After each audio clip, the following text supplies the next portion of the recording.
Hello, good day. Welcome back to Salmida TV. And today we have a big game, the opening game for England versus Iran in the FIFA World Cup 2022. It is now halftime, England 3, Iran nil. A very dominant first half from England. And these are one of my predicted finalists. So it's a good start from them, as I've predicted. Also, we have Jude Bellingham. He scored for opening goal. He's my predicted breakout player of the tournament. A very young, talented player on form at the moment, and he's doing really good.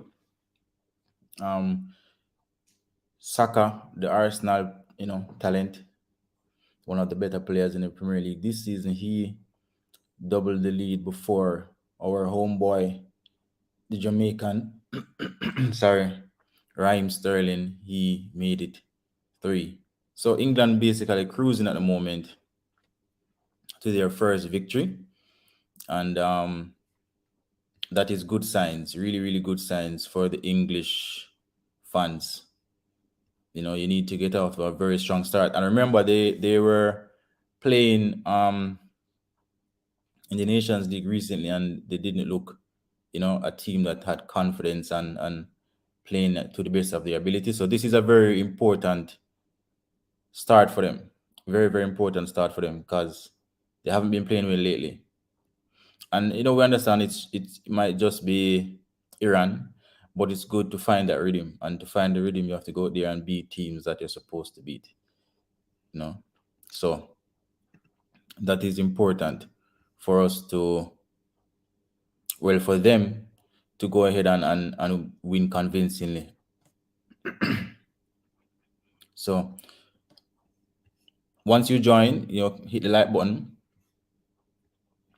share the stream to others as well. I'll give you a quick second to complete that.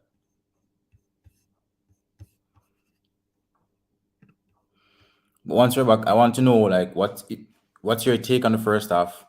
What was your predicted score, and how much do you think England will score in this game? As they're outright favorites to win the game now, so they should move on to the first 3 points of their World Cup campaign. So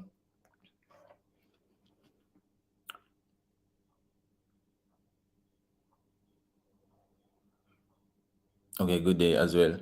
Yeah, so hit the like button as you're in, and I'll give you a quick second to complete that once more.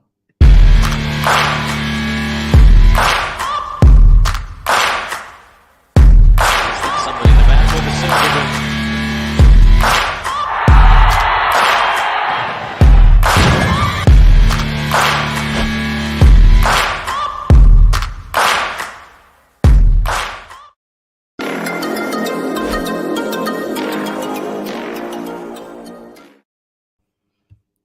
Welcome back. Good day, good day. So what's your take on the first half? England winning their first game in the FIFA World Cup 2022.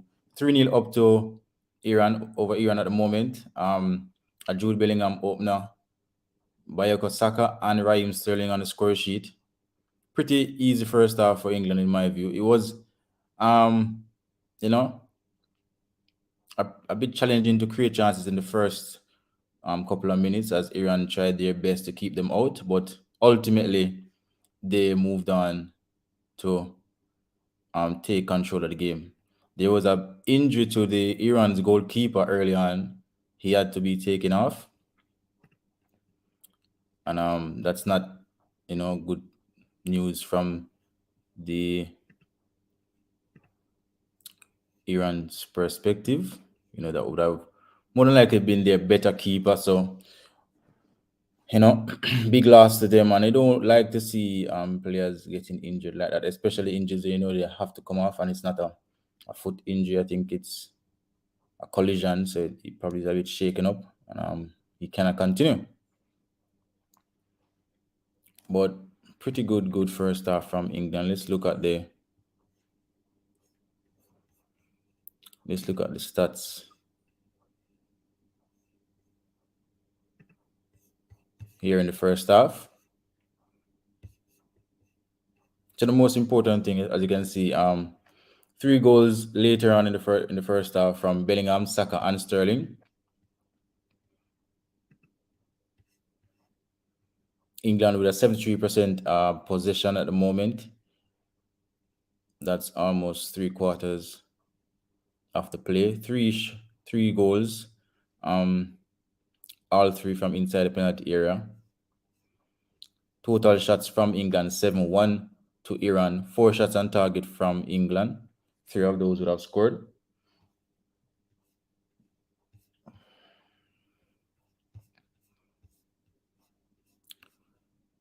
Yeah, so for the most part, England dominating play. You know, um,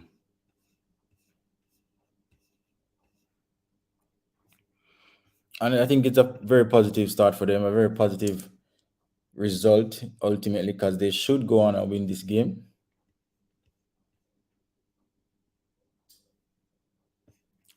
They should proceed to go on and win this game quite easily.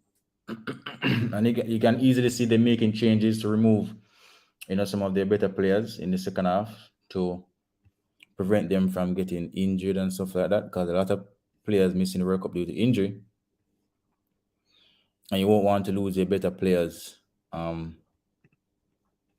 This is how the table will look after this game. You won't want to lose a better player, especially so early in the competition. So I can easily see them pulling a couple players after the first quarter of the second half. Once again, let me know you're here. You can share your view on the first half. Share your view on what you think about England chances of winning the World Cup. And you can let me know which team you are representing for the World Cup, or who you think might win.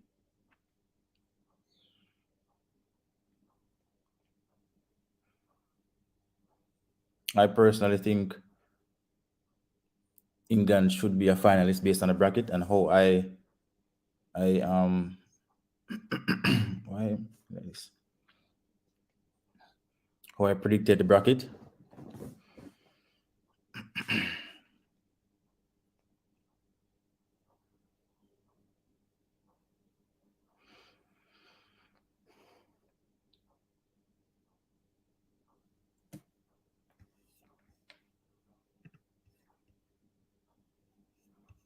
Who's actually there? Yeah.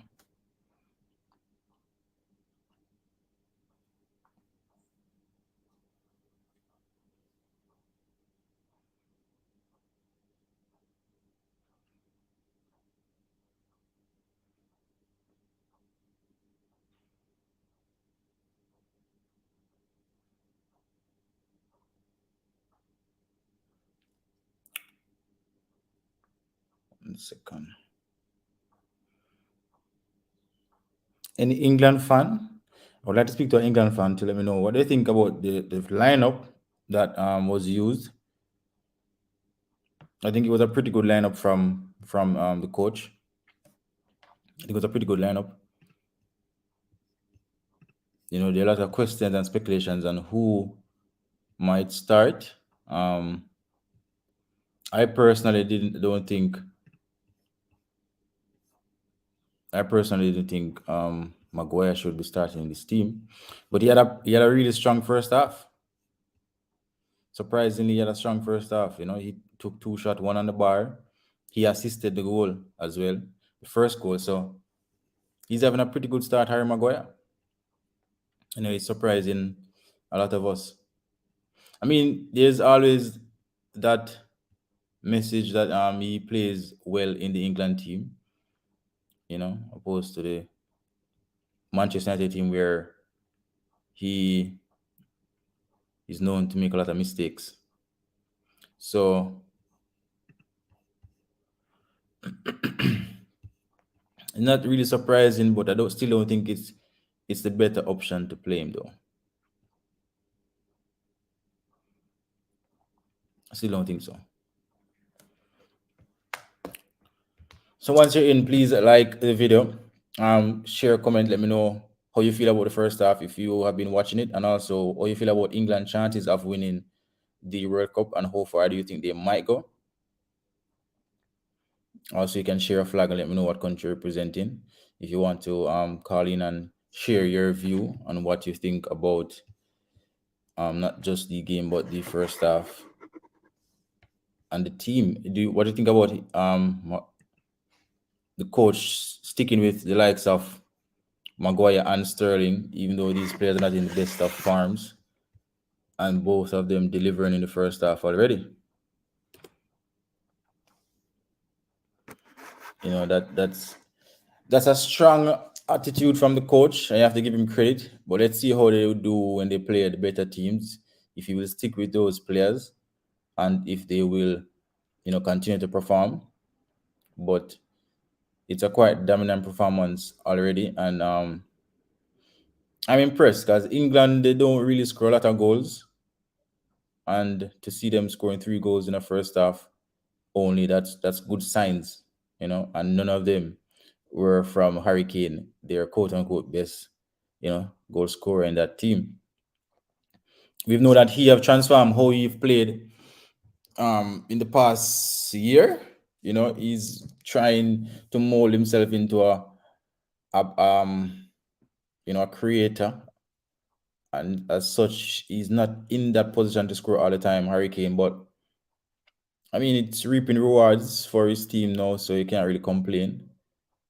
But personally, I'd prefer to see him closer to the goal because he's a very clinical striker. But I mean, 3 goals without a Hurricane goal, that's really good. So that's good signs for England and Southgate. And I'm sure Hurricane will want to get on the score sheet coming in the second half. But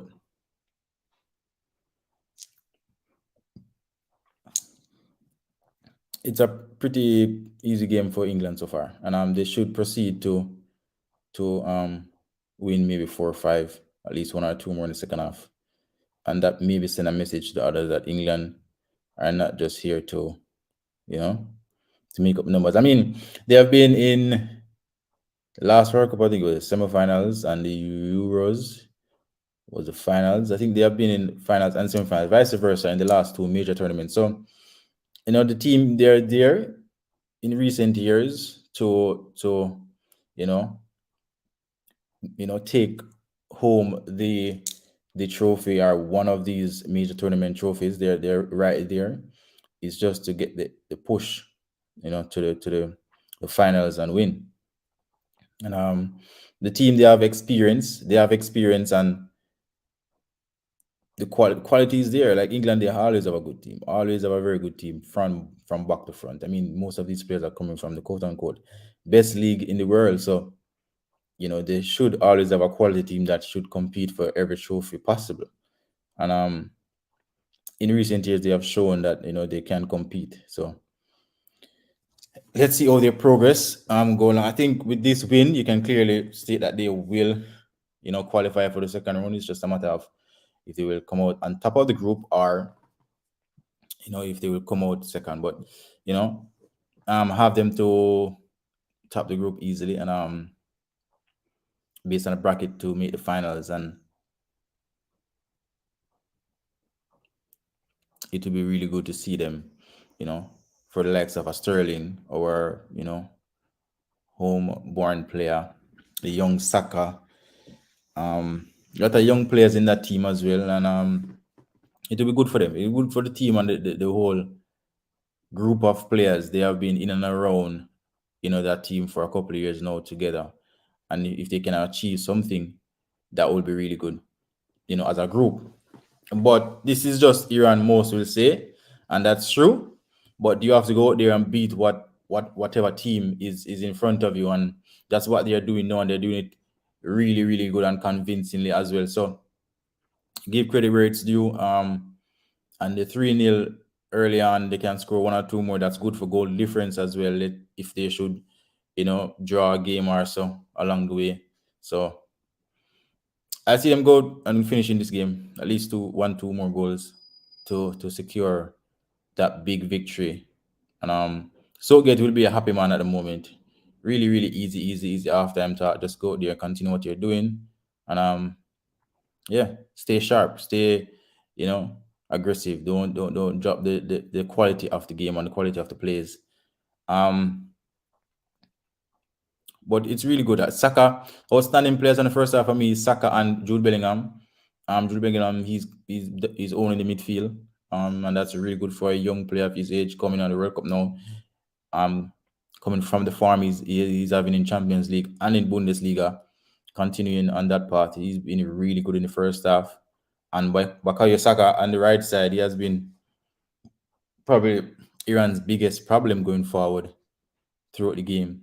Before they scoring and adding two more. So I don't know what's going on here. So they should continue with the dominant performance.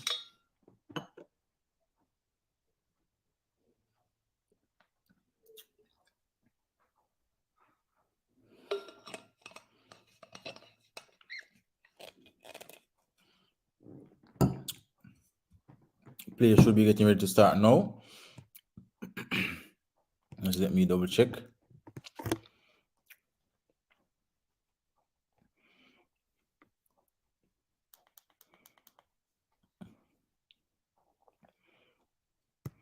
And the second half is actually on the way.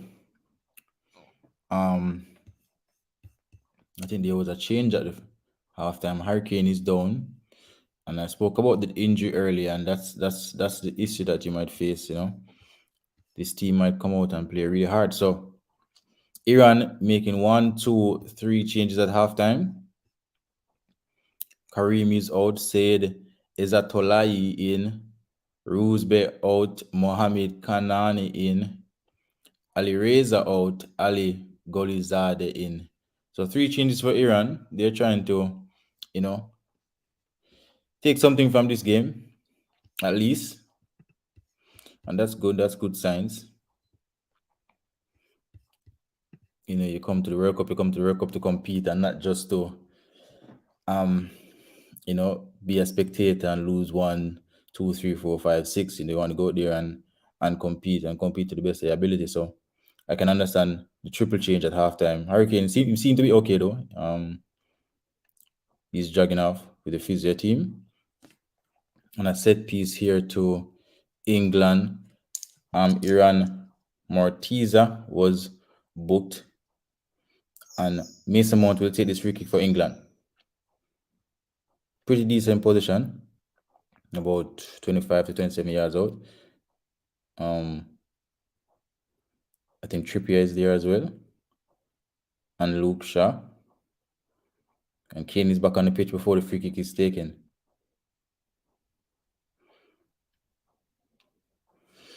So Trippier will take the shot. He took the shot and it went straight into the wall.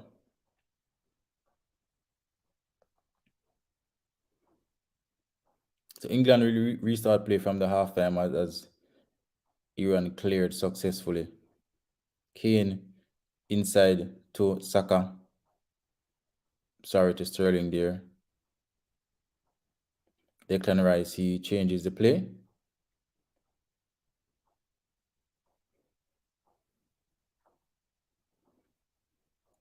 And Trippier is now down. Trippier is down. Another player down for England. And this is not a good sign. He's in pain. Someone might have stepped on his toe. He's arguing. So yeah. Whoa. That must hurt. Full on step right on his toe. So that should be painful. He's in a lot of pain. Hopefully he can, run it out with his back up, limping a bit, but he should be okay.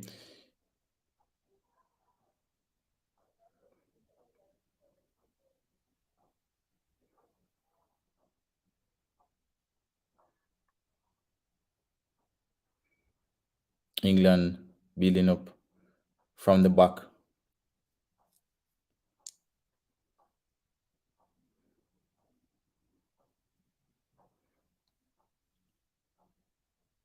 And Iran on the front foot now.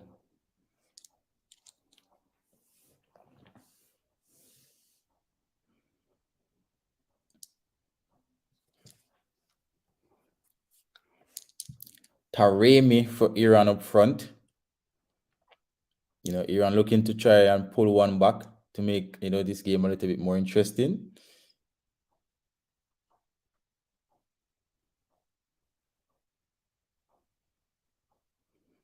Goal kick to England.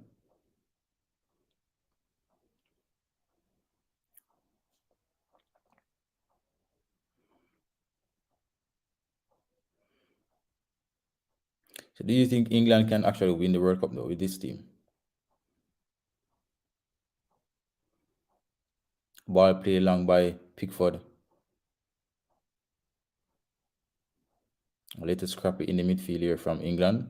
Saka on the far side, he brings it forward. Saka has been sharp in this game, looking really good of a player. Bellingham as well, 1-2 there. Down the right hand side, he cuts it inside. Good defending from Iran, and a corner kick to England. Jude Bellingham has been brilliant in this game so far. Brilliant for England. I think they progressing, deep in the competition would have a lot to do with, how their midfield will connect with the attacking players. Trippier will take this set piece from the corner kick. Good block there from the keeper. England still on the front foot. Corner kick once more from England. Declan Rice there with the attempted square that was blocked. And Trippier will take this set piece once more. You can easily sense a fourth goal here coming. Just a matter of when.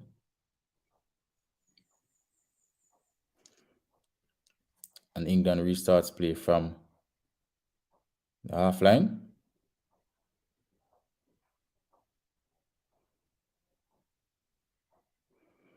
So Hurricane, he's playing a pretty deep role whenever they press forward in the last third. He's coming back and allowing the midfielders and the wingers to occupy that space in the box. Throwing it to Iran on the half line, taking it quickly. And Jude Bellingham cleans up. Iran with a half chance here. Good recover from the English defense. And England is out again on a counter attack. Sterling, good turn there. 1-2 with Hurricane. Can this be four?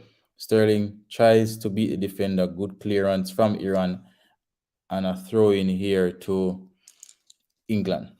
Good 1-2 there from Hurricane and Sterling. Great play. Sterling looking to cut it back on his stronger right foot to take the shot.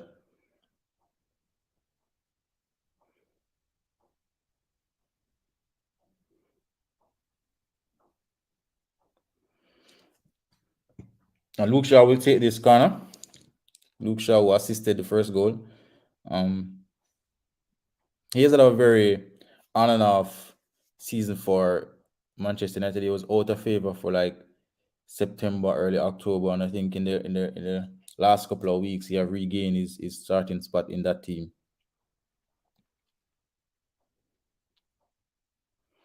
Good clearance from Iran and a free kick to Iran there. Yeah, but I think Luke Shaw is a pretty good defender in my view, So I don't understand why, he was not a part of the first 11 at Manchester United in the early part of the season. Really good defender.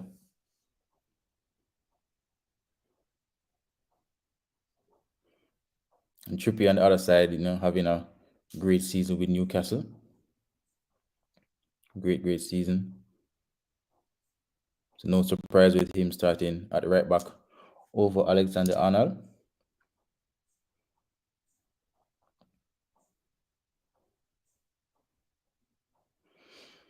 Most would expect that Foden would have probably started this game. Would I get Southgate sticking with his, Sterling and Hurricane combination that have been reaping the rewards over the past couple of tournaments that I've stated. They've been on the tail end, semifinals and finals in the last two major tournaments. So can clearly understand why Southgate stood with Sterling and even Maguire, but I still question the Maguire decision. Let's see how they continue as the tournament goes along, if he sticks with these choices. I mean, depending on the team that you're playing, though, sometimes you want to tweak a thing here and there, and you prefer this player playing against that type of team. So we might still see changes. That doesn't really have to do with the players and their form. So that's understandable. England with a good opportunity here with numbers. A bad pass there from Sterling gives away position to Iran.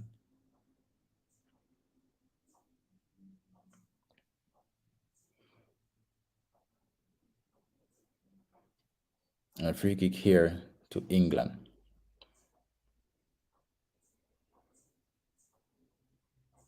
Oh, it's a handball, yeah. England looking for that second half breakthrough, haven't created a clear goal scoring chance as yet, but they're pushing and they're probing, so that chance might come soon. Luke Shaw with a shot here that was blocked. Throw into England. England, they're pushing, they're pressuring Iran. And I think once England, find that fourth goal, I think a couple would follow. I think that confidence of that Iran comes out with the second half would go away. That that energy that they came out with will kill their confidence, and England would probably run away with it.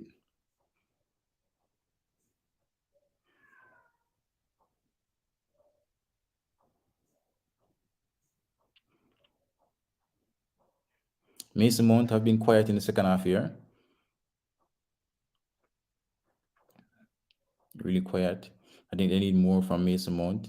He's playing in the whole number 10 role, basically.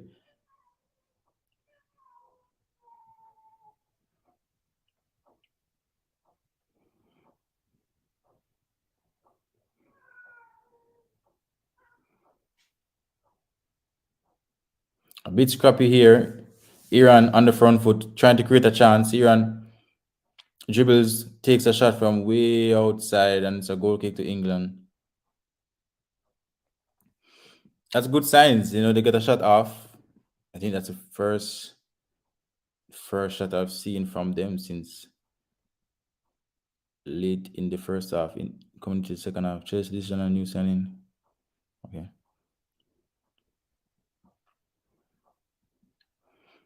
Southgate should be looking to make a couple changes now.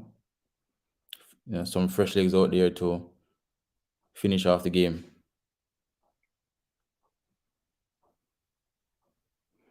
Good touch there from Hurricane.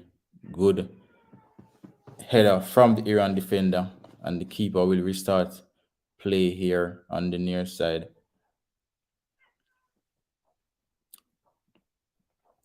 Iran trying to make a case for themselves in the second half. Not bad, but they need to pull one back to make it a bit more interesting. And England have scored another goal, and it has been coming.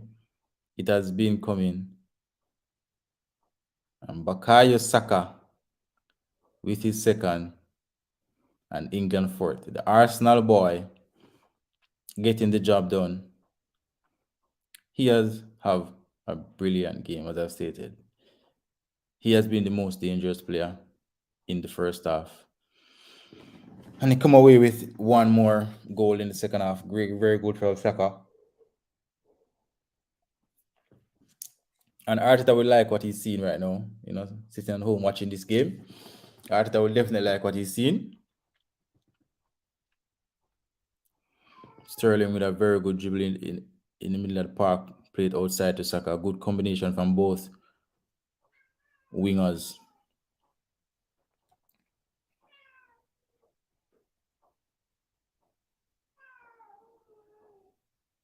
Very good goal, very good finish, very patient, good composure. Rock the defender one side, next side, rock another two, a couple more touches, and then place it in the back of the net. A slight deflection, but nonetheless, it was definitely going towards the goal. So, goal credited to Bakayo Saka.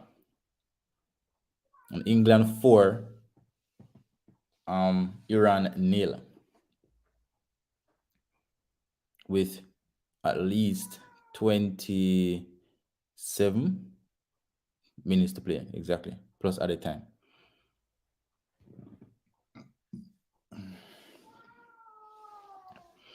I mean, similar to the first half, Iran, they come out and try to make it a bit difficult in the earlier minutes, but England, with the consistent push and pressure, eventually got the better of them.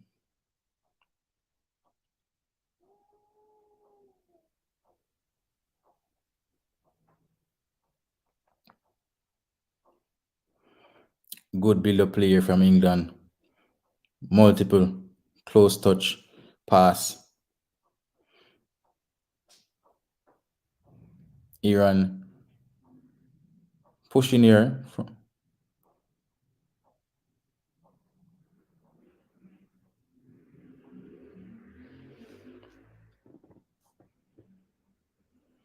And a triple change coming from England, as expected. Rashford, Karen Wilson, and Phil Foden making way to come on.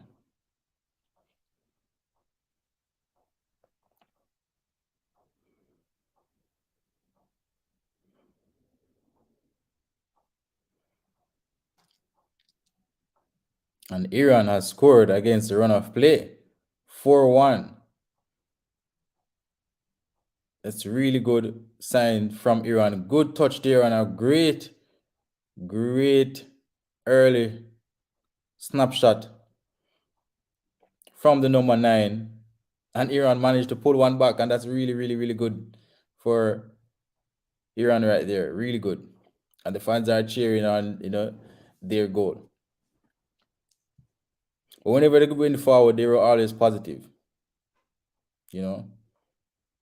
I mean, you're already 3-4 down. Might as well just go out there and try to make something from yourself. Good pass and great finish. Splitting pass there and a one-time finish from the Iran number 9. No chance for Pickford as the speed of the finish went right through before he could have attempted a save. So 4-1 to England. Iran pulling one back immediately after Saka made it 4. And England, as I said, making 3 changes here. And Harry Maguire is down. There's an issue with Harry Maguire.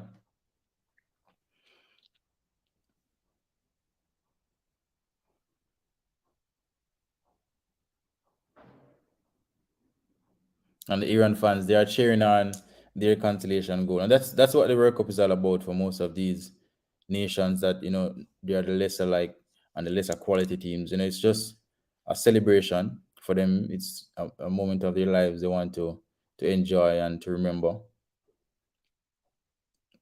So they're going to make the most of all positives. Yeah, they will definitely do that. And you can imagine if they score again. So Callum Wilson is sitting back down. Harry Maguire still being treated on the field by the physio. And it seems they are making a change and they're bringing in Eric Dyer. Now, Wilson will not come on. They have changed to Jack Grealish. So Maguire won't finish this game, sadly. He had a great first half. Good game. He assisted the goal. He took 2 shots, one on the crossbar. So bad news for England and Harry Maguire here. Some fans might say no, it's good news for them, but you never like to see a player getting injured, especially off the ball. Nothing. I don't think he got kicked or anything like that. So he'll make way for Eric Dyer, the Tottenham defender, and Foden and Grealish still to come on.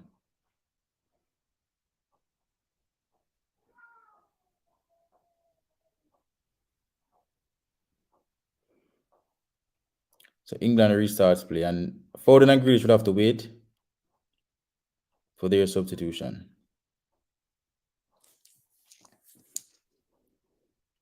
And it's Foden, Grealish, and Marcus Rashford that will enter the pitch at the same time.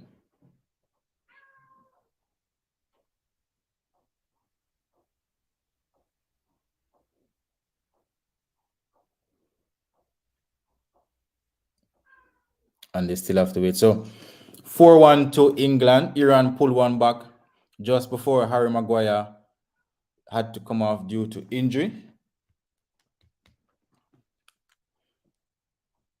But a dominant display here from England, and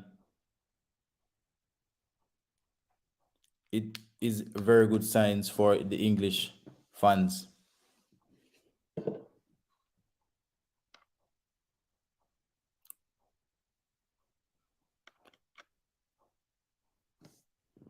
Iran another shot.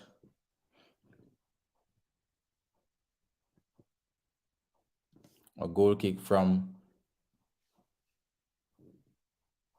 and England. They will finally make their change, their triple change. Dyer is now on for Harry Maguire.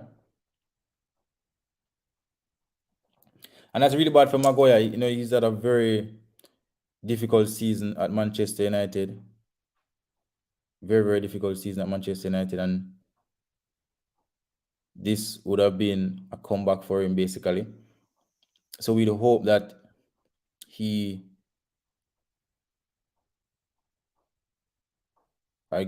given the opportunity to play again.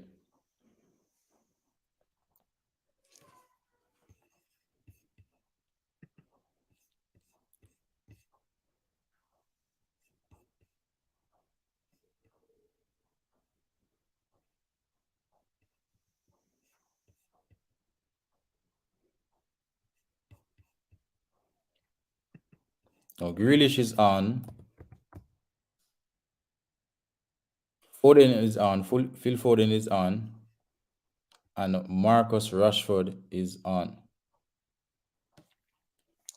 So Mount, Sterling, Saka made way for all those substitutes. And England immediately makes it 5. Harry Kane turns, plays it to Marcus Rashford, and he places it in. Harry Kane with another assist. And England 5, Iran 1.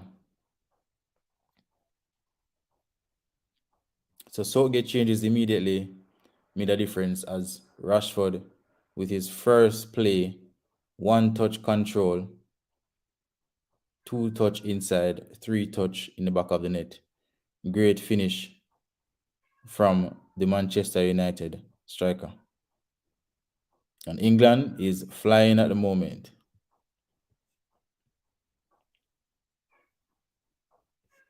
Two assists for Harry Kane, 2 assists and 2 goals for Saka, I should say.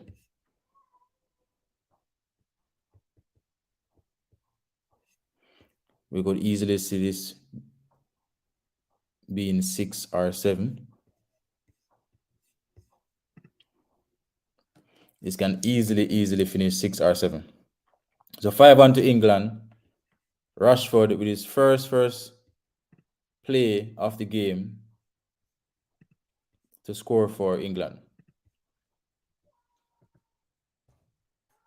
And the funny thing is, these three players that enter the game for England are three players that can easily start. This goes to show how good the team is. These three players can easily start in this team.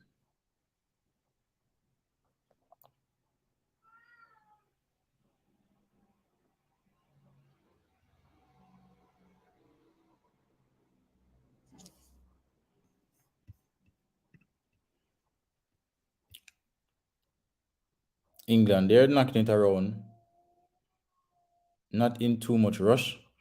But the scary thing for Iran here is that those three players that enter the game late on will want to prove themselves. So I don't think they're going to say, it's five. We don't need to go forward anymore. The Grealish, Foden, and company that came on, they will definitely want to prove themselves that I'm ready to start. So they're going to push for more goals. And Callum Wilson look like he's going to get his chance. You know, more than likely for Hurricane, like for like change maybe.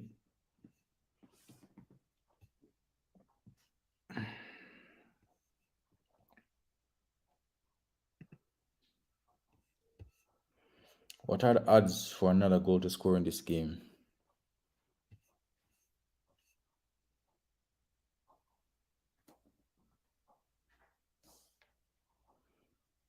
Iran building from the back. They're not giving up. England with another chance here. Good defending from Iran.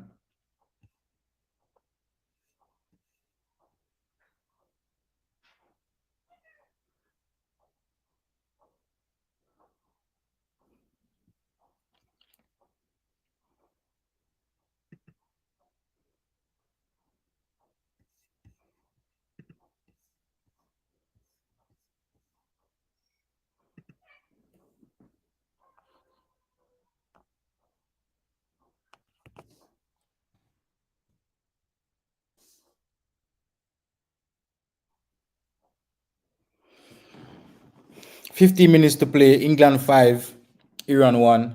Iran looking to make a change. They made 3 changes at halftime. England,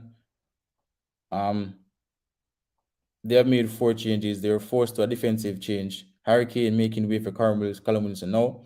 So they have exhausted their 5 changes. And Iran are making a change for themselves as well. Hurricane had a pretty decent game. We are clearly seeing a different Hurricane from what we're used to. He doesn't look like he's interested to score really, but he's setting up plays and assisting. So as long as the team wins, I think the coach should be happy, and Hurricane himself should be happy.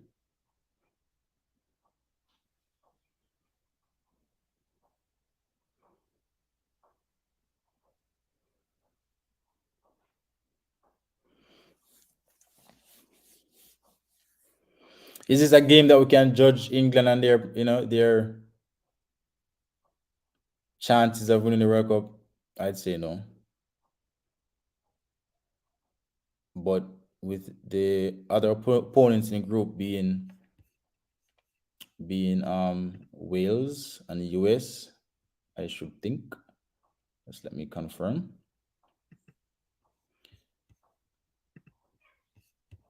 Yeah, they should easily walk through this group. England on the front foot, looking for a 6th in this game. Iran, good through ball there. Can Iran score again? Great chance. But the number 9 boots it in the crowd this time around. So England with a strong goal difference to start the campaign. US and Wales will play later to complete the first games of the group. And coming up next, we have Senegal and Netherlands to finish off the first group. They are with Ecuador and Qatar that played yesterday. So the second game in Group A will play after this one is completed.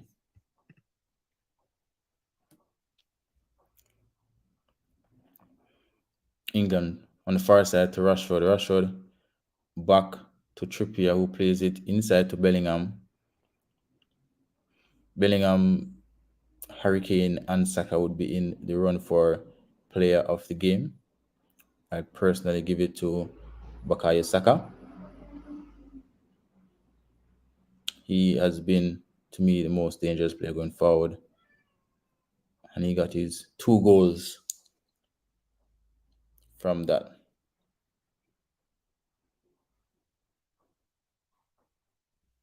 Phil Foden, he looks really sharp. He's literally everywhere since he's been on. Jack Grealish, another player that could easily start in this England setup. Rashford with a poor delivery there, blocked by Iran.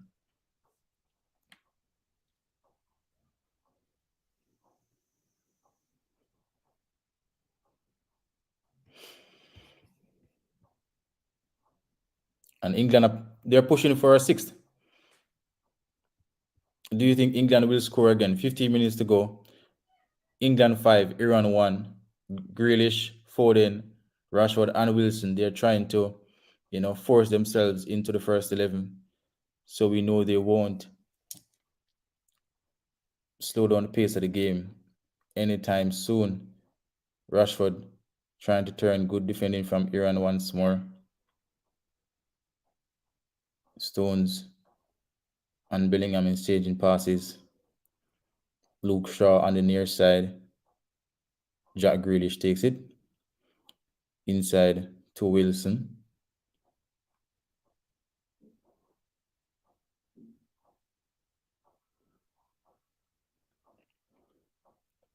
Poor pass there from John Stones, it seemed, throwing to Iran. And Southgate, he's chilling on the line. He seemed to be a happy man, relaxed as his team running away here with the opening game of Group B.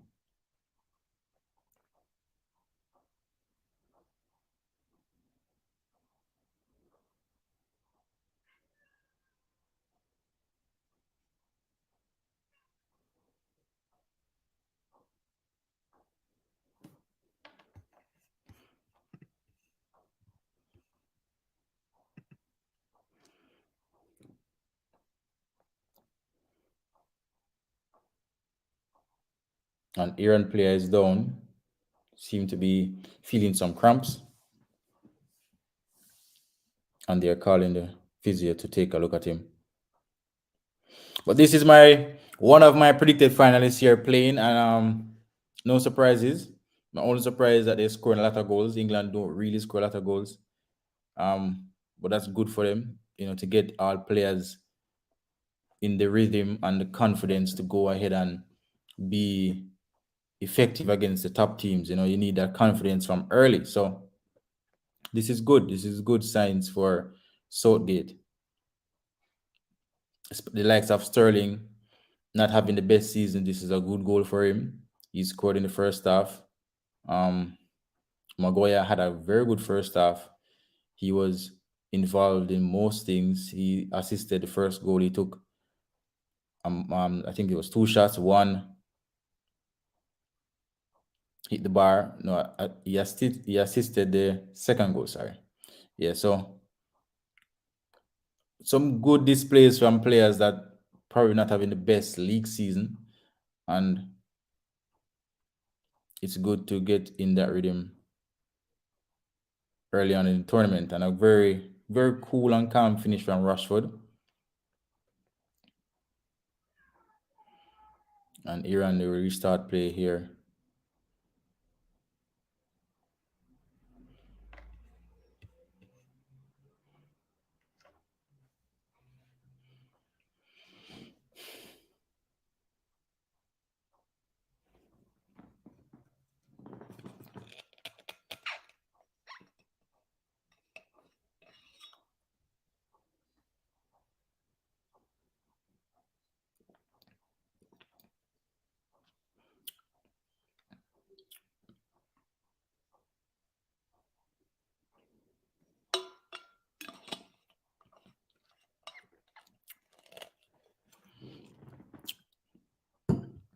Both teams actually pushing for another goal.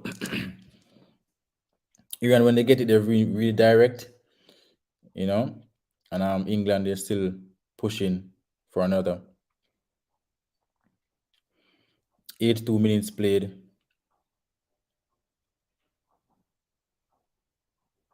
One of the better teams in the tournament, England, they're cruising to a 5-1 victory here in Group B, and the likes of Wales and US will be looking at this game. You know, seeing that England know 3 points, both would want to match that later on today. Good pass inside here to Foden. Foden, the early pass. Is this to Rashford? Yes, Rashford on the far side. England looking to make it 6. Rashford beats 1, beats 2, cuts it back, shot blocked. Grealish wins it back for England. Luke Shaw and Foden turns, slips it through. Great defending there from Iran. That could have easily been another opportunity for Rashford to take a shot again. So the fresh legs of England, they're, enjoying themselves out there, looking to add another one to the tally. Corner kick to England.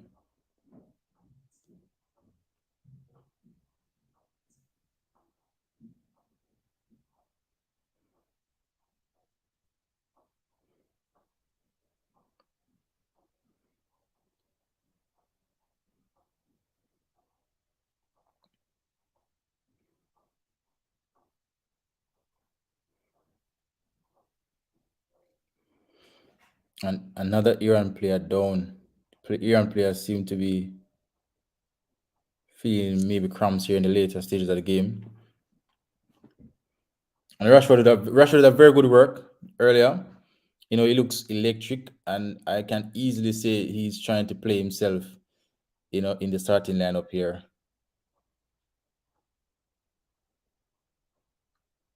He's looking to go for goal whenever he's in that box, rather than looking for another teammate.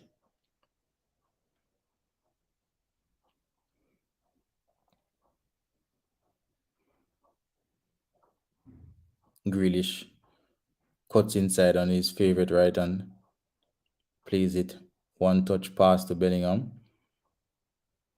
Bellingham looks a really, really composed and a great player in that central midfield for England. He looks really, really mature and experienced. He's a very young boy.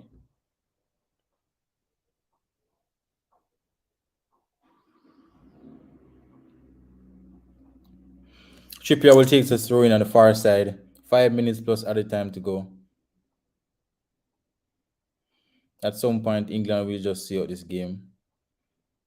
At that moment, they're pushing for 6.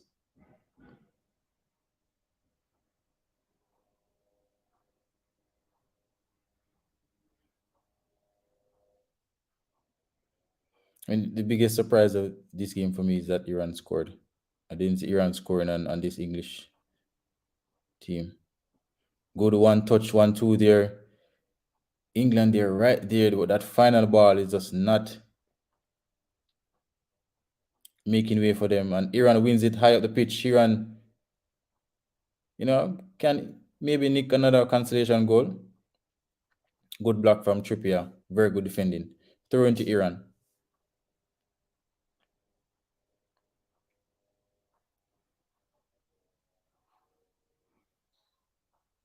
Good first touch to Rashford.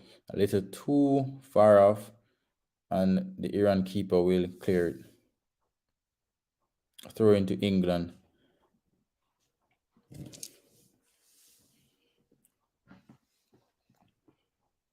An offside. So England will take a spot kick.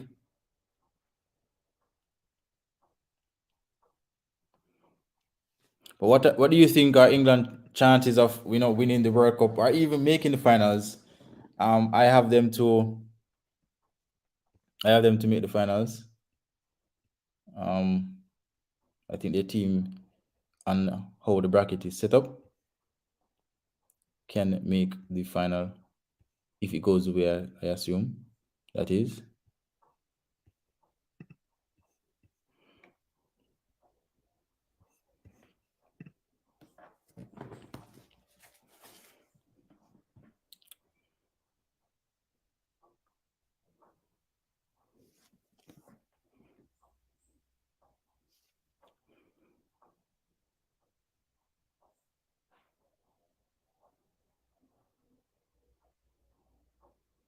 England restarts play in the center circle.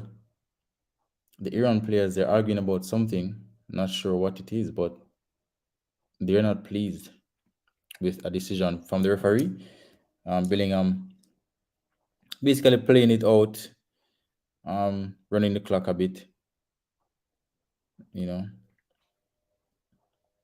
I don't see why they need to pressure, um, try to force it at this stage of the game. Just see out the game, ensure everyone is fit and ready for game two.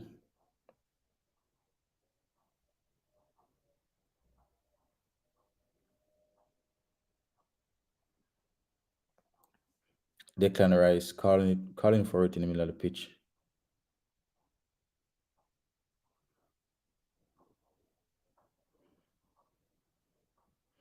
So England basically passing it around to run the clock and see out the game. And they have scored the sixth goal. England have scored, and this looks like another Rashford. Oh, he cuts it back to Grealish. So Grealish with the sixth goal on the 90th minute. 6 to England, 1 Iran.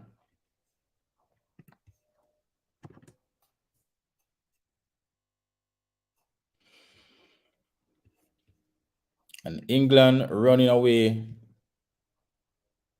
They're checking for an offside. I doubt it. I think this goal is legal. So Rashford, a goal and an assist since coming on. Very good cutback there. And Grealish with an open goal basically. With the tap in.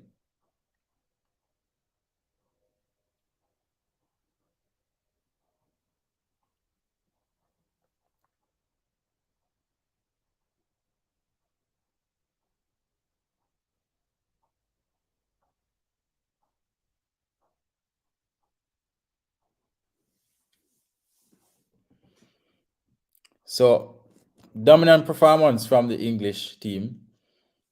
Statement performance, maybe. And the attacking players, they're still sprinting around as if they want to score a seventh. It's the 90 plus, yeah. You know, you can sprint and pull a hamstring. I mean,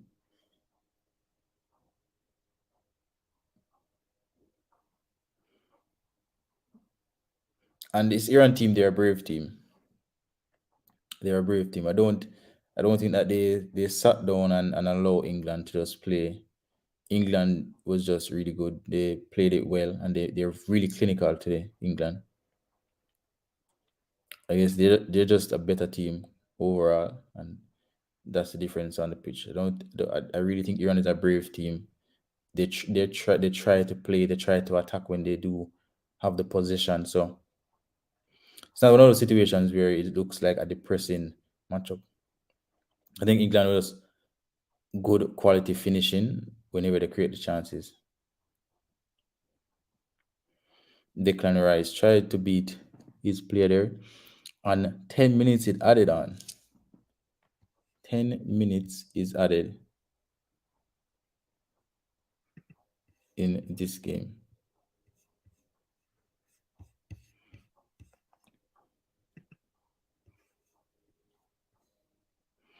That would be due to the Maguire situation. I think Maguire was down for a while, and a couple others as well.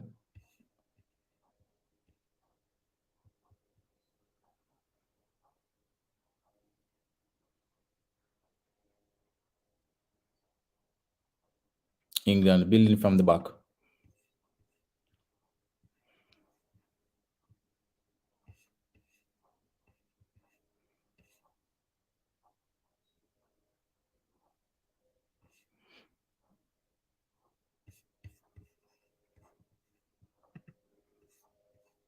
Eight minutes to go. They're passing it around now.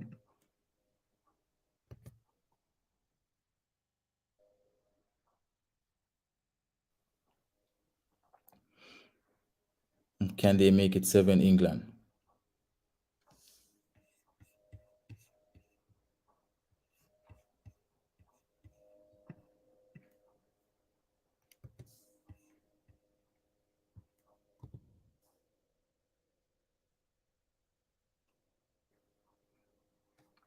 Can they make it 7?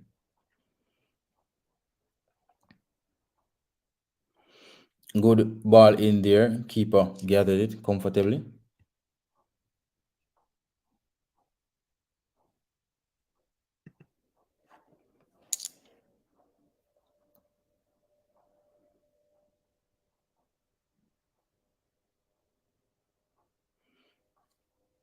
Iran plays it out. England wins it easily. One touch inside to Bellingham. Great game from the young lad. Great performance.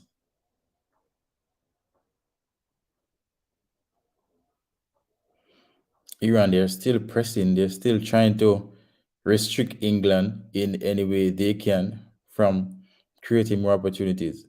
And that's what I spoke about. Iran, they're a brave team. They're a really brave team. Maybe that bravery, you know, maybe that's bravery. That's why they're 6 down. They're not really settling for anything less than trying to go forward and create chances. And that may have left them a little bit open.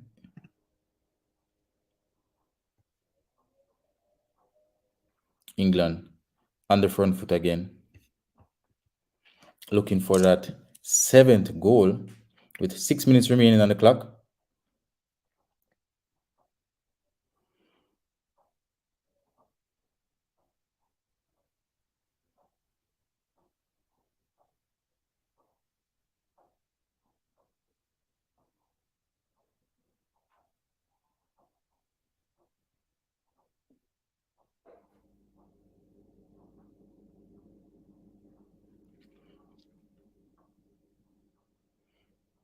Good recovery there from Iran. Iran playing it around in England half at the moment.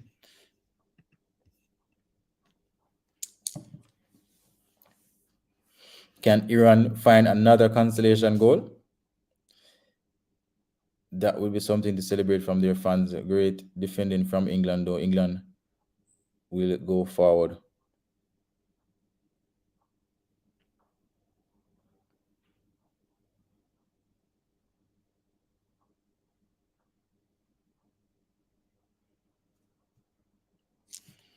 Poor pass.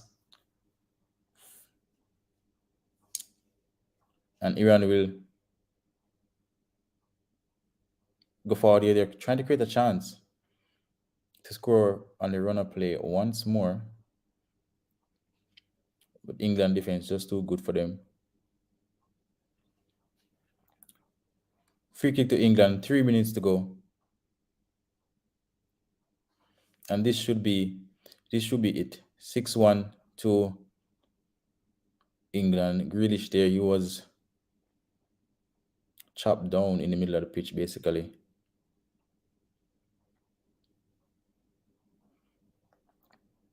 And biggest funny. And we have having a Grealish running at your defense at this time of the game, though, it's really not good. These are very good dribbler. Foul here to Iran.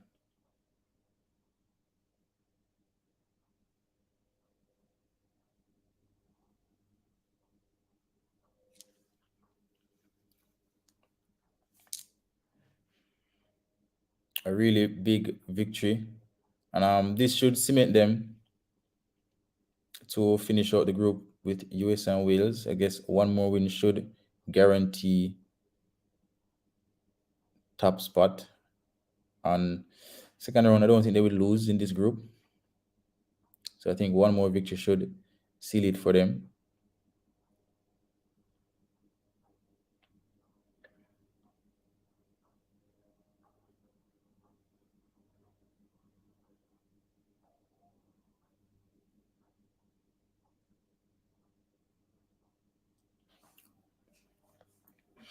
Iran is away, and Iran hit the crossbar 1v1 with the keeper, and the player booted the shot high and hit the crossbar. How did he miss that?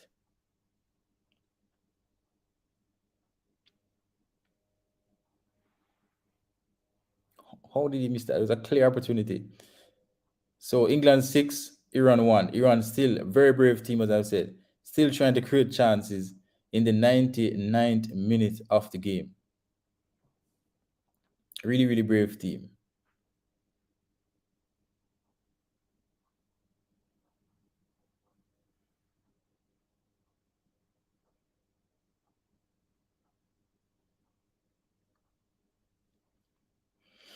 Can Iran score another consolation goal to make it 6-2? Let's see.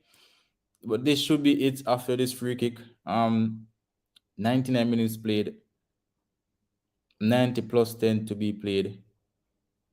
So 1 minute remaining in this game, in this encounter. Strong and dominant performance from England. Good defending from England. A throw into Iran. Iran on the front foot, still trying to create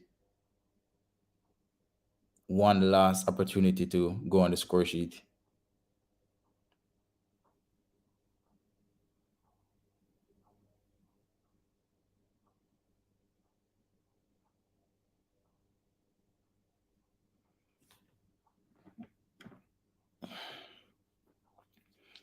Seconds to play here in the first game of Group B in the FIFA World Cup 2022.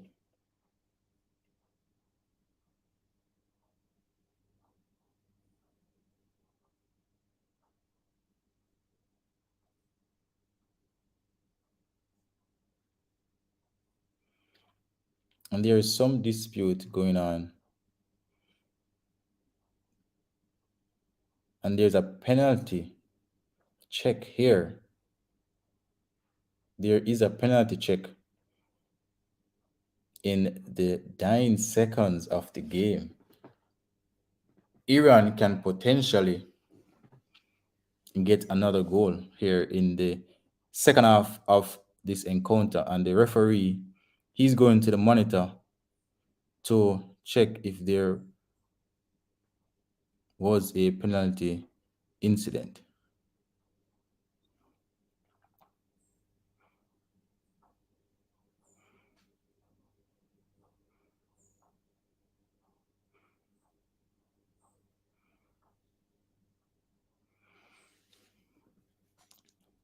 This doesn't look like a penalty to me, though.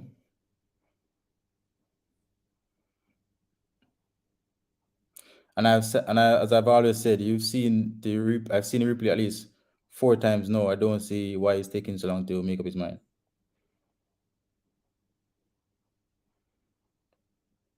But he have awarded the penalty, and Iran have another opportunity to score to make it 6-2.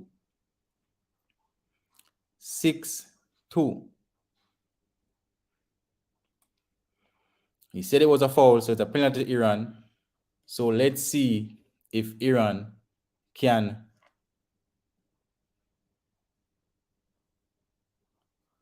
I think Stones was holding the player's shirt as well. Okay. I can see where he was using one hand to hold the player and another hand to hold the player's shirt. So he was holding him twice. So a penalty here to Iran to make it 6-2.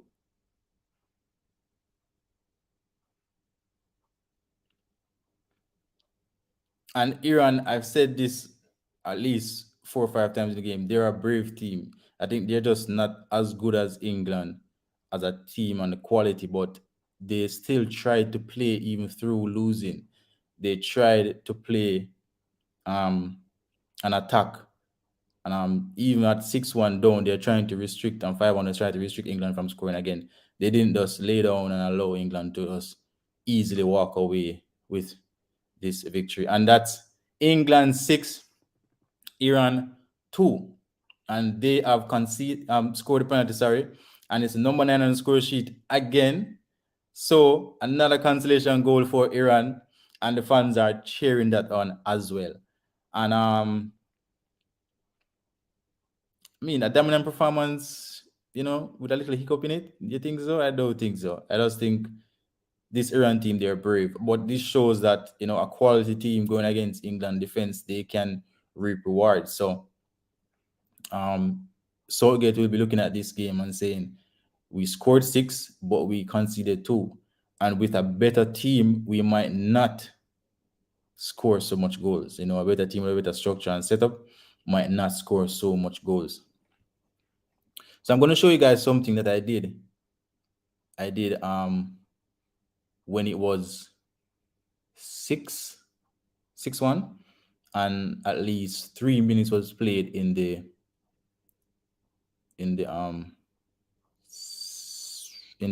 extra time, basically. Yeah.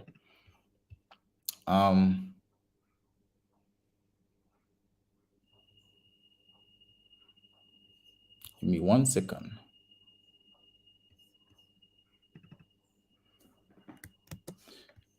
So dominant performance from England. Great result for them. That's a +4 goal difference and 3.6 goals scored. You can see your attackers, with the ones not highly on confidence, this should be a good game for them. And you want to keep that run going into the second round, where you're going to play a lot more stronger teams. So more positive in this game to me than negative for Gareth Southgate and his boys. It's the World Cup. You're playing the best of the best, so you might concede a goal here or there, but the total performance was very, very excellent. Very, very good.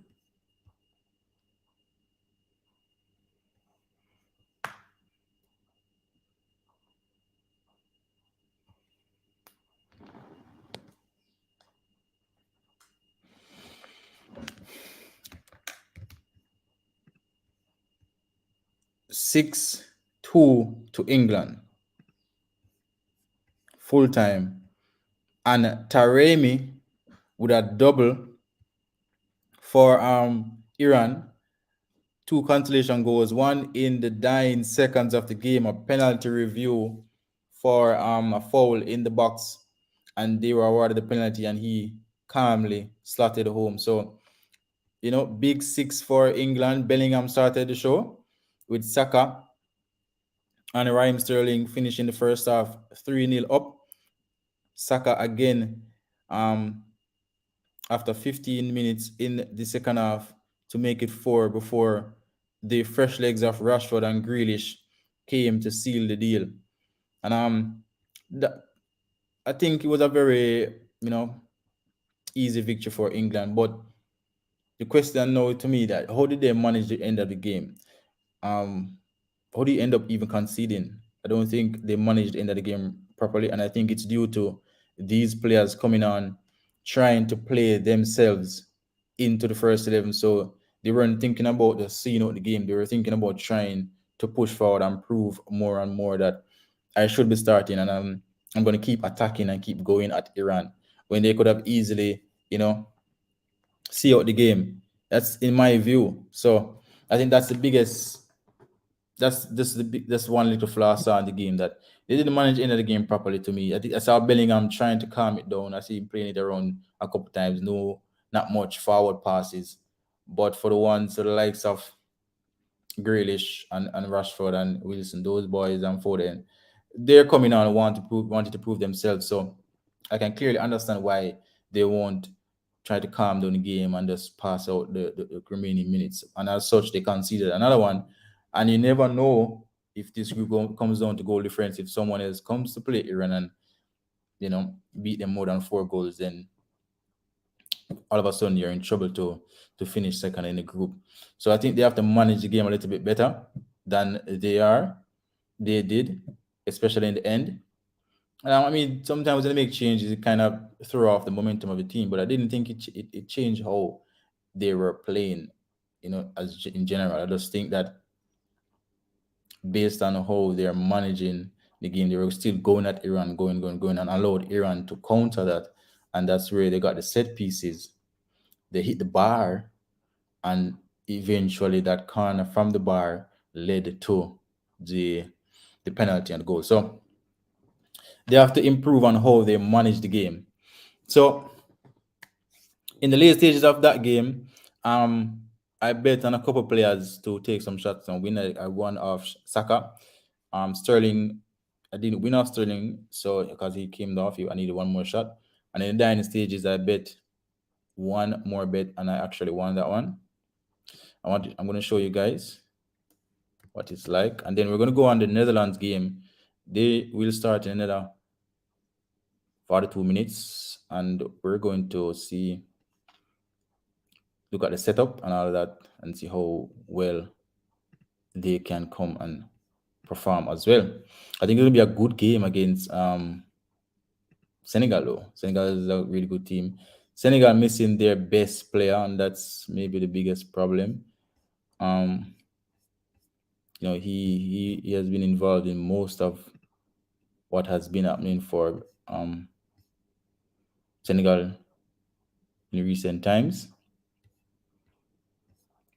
Why can't I log out here? Thank you. Good. Yeah, so I'm going to show you something really quick before we get to Netherlands game. I did a video on how you can win or make money from the World Cup. So I'm going to show you this really quick. Okay, good. So betting ID. So this was during the game, and I spoke about live bet. So they were at 6-1 when I bet this. So at that point, 7 goals were scored. 2 minutes out of the extra time was played. So 8 minutes was remaining. And the reason why I went ahead and bet it is because I saw that a lot of time was remaining. And I think that England could have gotten another goal. But it wasn't England that got the goal. It was actually Iran that got the goal. About over 7.5 goals. Crap. Yeah, over 7.5 goals. Why this keeps happening? Yeah, right here, if you can see. Over 7.5 goals right here. That means anyone that scores another goal in the game, I would win. It doesn't matter who. 6-1 was 7 goals, and this bet would mean I want another goal to score at the least. And the penalty in the dying moments from Iran is what made me win this bet. So it finished 6-2, which is 8 goals at over 7.5. So I betted $7,000 on that, and I won 29,400. Yeah, so this is a live bet, and it's a very simple bet. So this is an example of how you can actually bet live. You can bet that another goal is going to score in the game. I can bet that another 2 goals is going to score in the game, or you can bet who's going to score next in the game, which team, if you want specifically. But I didn't buy anyone specific. I just said any one more goal scored. And the reason why the odds is so good is because it's in the dying moments of the game. And I just felt like another goal could come from the game with 8 minutes remaining in extra time. And it came from the unlikely source of Iran, and a penalty at that. So luck on my end this time around. So 1 second. I guess you guys weren't seeing what I was showing you. Let me see if I can get back on this thing. Where FIFA. Good. Let me see if you're seeing now. 1 second there.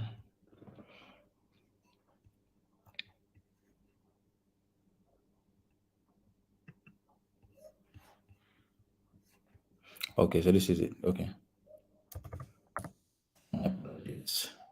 But let me show you guys what I was referring to earlier quickly.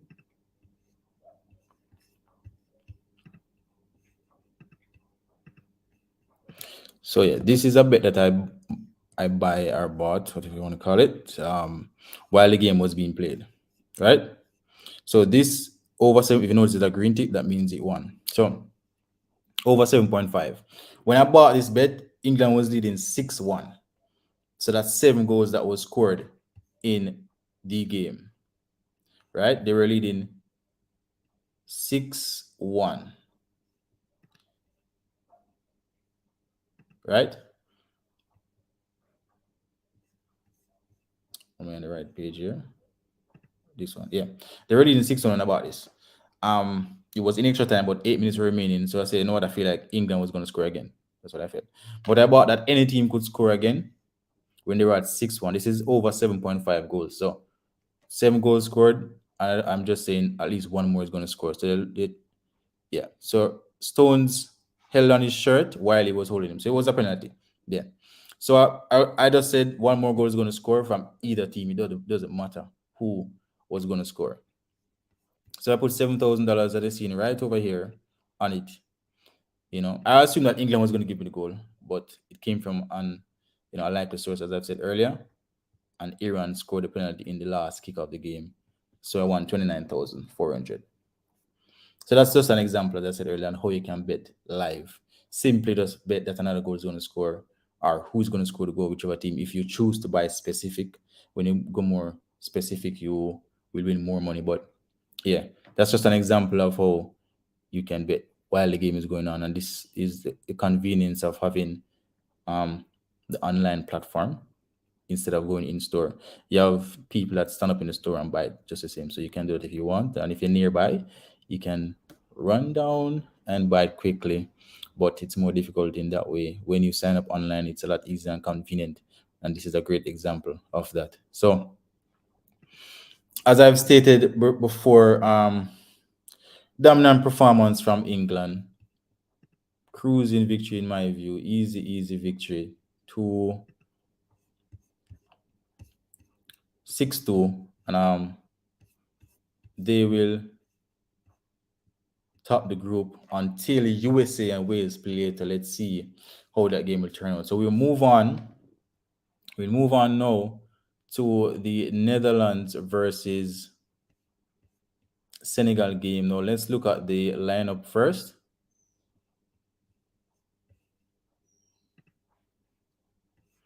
Let's look at the lineup first, and then we can go ahead and see what is the best bet for those games.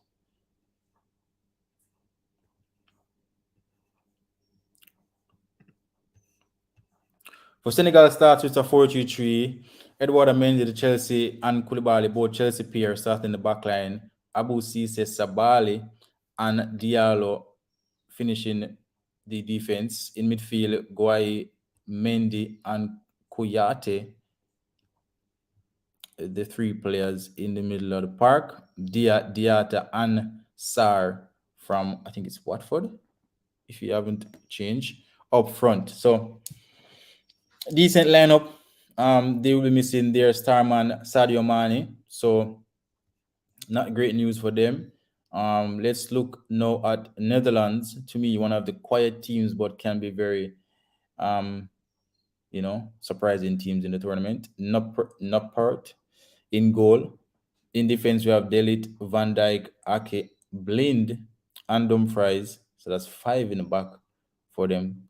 So central defense will more likely be Van Dijk, Nathan Ake, and Delit as the 3 centre backs. And playing the wings, we have Daily Blin and Dumfries. 2 very good wing backs. You can expect a lot of squares coming in from those two. They make a lot of runs down the flank. And our attackers, Gakpo. In midfield, you have Frankie de Jong and Burgoyne. Up front, Bergwijn, Janssen as a striker, and Gakpo on the other wing.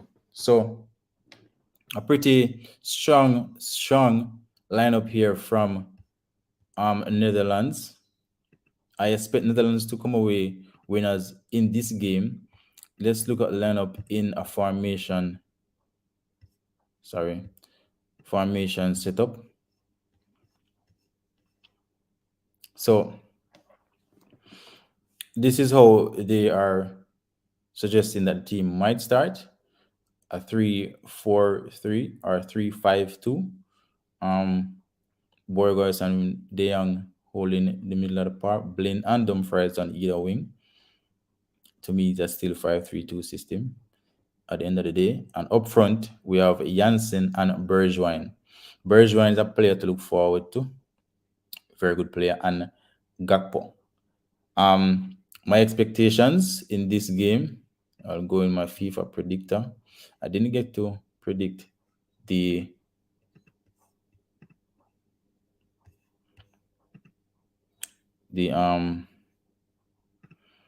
England game. I wouldn't have won. I wouldn't have put 6-2. So that's how it is. Match predictor here. Yes, I didn't get to actually do this, but I'm going to predict this one. So I'm going Senegal 1, Netherlands 3. That's my prediction in this game. Yeah. And later on, USA 1, Wales 2. Yeah. So let's go on bets. Let's see what the Netherlands games look like. And this is for those people that would buy a single bet and just one game. You can buy multiple bets. You can add the Wales game to this if you choose. And make the bets multiply. But let's look at player specials, which I really buy mostly. So for Bergwijn, which is starting up front to score, that's $3.15. So $1,000 will give you $3,150. Janssen, which is starting up front as well, which I have Netherlands as the favorite. So I would recommend you choosing a player that's playing for them to earn from. $3.60 for Asia. Wagwan. I haven't seen you since you beat Arsenal and that little win breeze off. I don't see you again. What's up, bro? Which team you support in the World Cup? I'm actually going through some bets now in the Netherlands Senegal game. They're showing the ones that they can actually benefit from the World Cup. But which team you support? It's good that money on break now, so you probably have less stress. You're more so like a Brazil man. Based on the reason we have had in the past, and someone that support Man U would more likely support Brazil because those teams are just super popular. So that's my assumption. But let me know which team you support. You understand? Now let's get back to the bets now. Yeah, this should be it. Hold on. Okay, so let me just close this for now. So only have one to pay attention to. Good. So Gakpo, which is also starting, $3.75 to score. So my view is, how do a player score? He has to take a shot, right? So I mostly buy shots when I'm betting. Cody Gakpo to assist $4, $1,000 give you $4,000. If you choose to buy that. Borgoy is a really good player. A lot of people don't know him. He plays for Ajax in the top of the midfield. He plays right there, but it's a really good player. Janssen, which starts up front to assist, is $5, and Bergwijn also $5. These are very good odds. Very good odds. If you're buying one single game, this is not bad. David Blaine, which is playing one of the wings, $7 to assist. We've seen Luke Shaw assisted today, the first goal, Jude Bellingham. So wingbacks normally get the opportunities to square a lot. Sorry, and I think David Blaine, a senior player, he might take a couple set pieces from that side of the pitch. Dumfries playing the other wing, and the fact that they're playing a 3-4-3 system, it means that they would definitely be high at the pitch. Blaine and Dumfries, they will definitely be putting balls in the box. So these are really good odds if you want to take a chance with assists that they will not score, but they will pass the ball to the person that scores. These are really, really good odds um, to buy. If I'm going to buy assist, I would buy one of these players, and I would actually go with Dumfries. He's younger.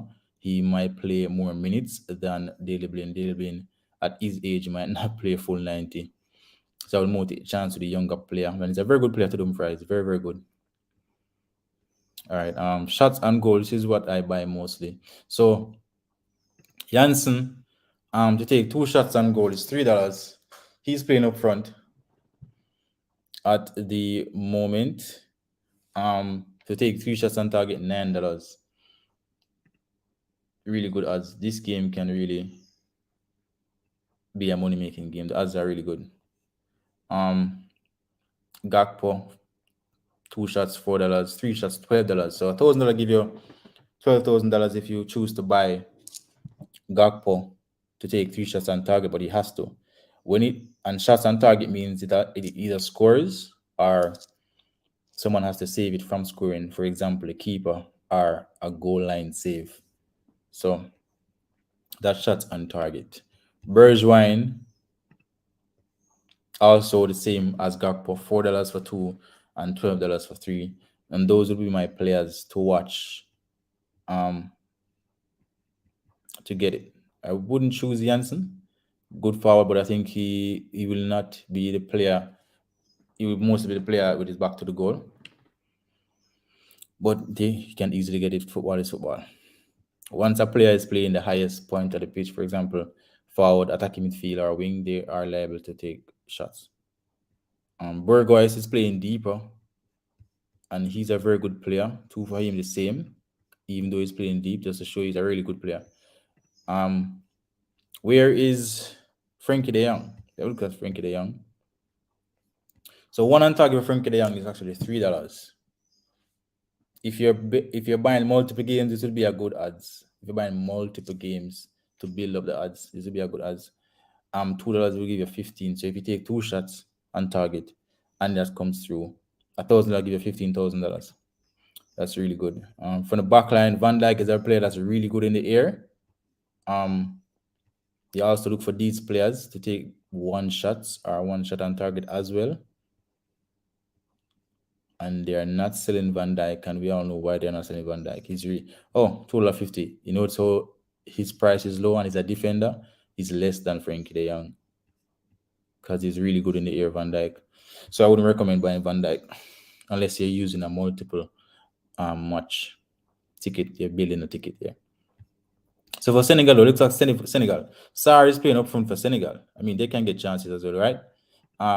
2 shots on target for Sarr, $8. This is not bad. It's really not bad. Let's see if we can look at some head-to-head on how they have been playing. So for substitute for each team,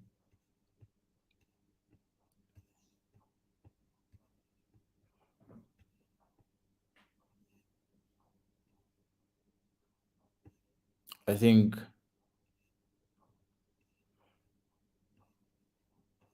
Netherlands have a stronger bench, a really stronger bench. I've seen Frimpong there.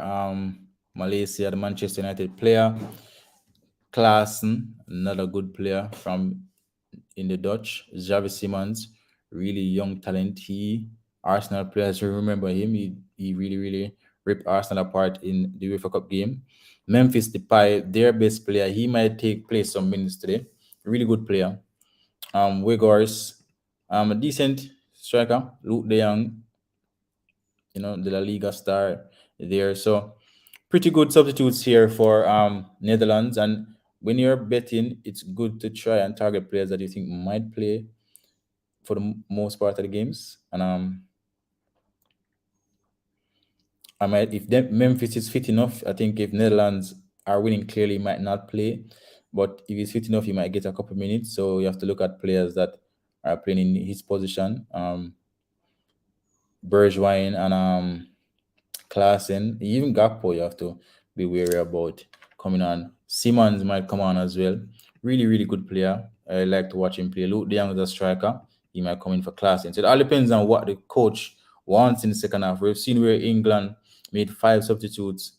The 4 players up front were changed. So that's something to think about. That's something to think about. So with these players on the flank, if you want to buy assist, which means who's going to set up a goal, I think these are the best players to choose from. They're going to be scoring the balls a lot and going on the line a lot. And for shots on target, Bergwijn and Gakpo, to me, would be the 2 players to consider. And even though this is based on this setup, even though it's set up like this, most times when you look on the pitch and how they are playing, it might be different. You might easily see Gakpo on the left, Klaassen in the middle, and Bergwijn on the right. Easily, you can see that coming into this game. So you might see a flat 3-4-3 system being played.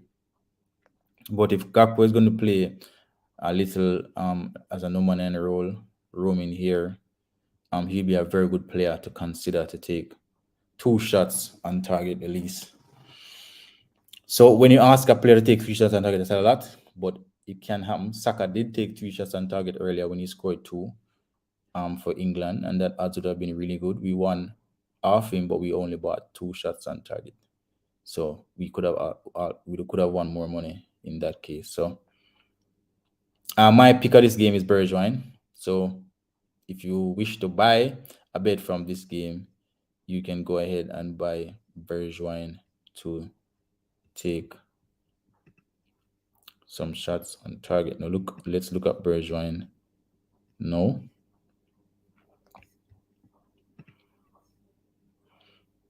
Three shots on target, $12. So this is my recommended bet right now. 3 shots on target, Bergwijn. I'm going to call one of my football gurus,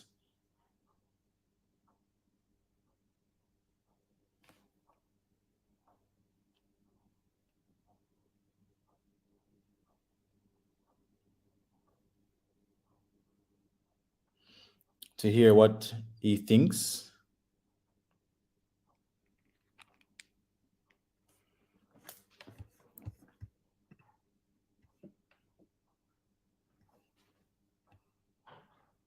Hello?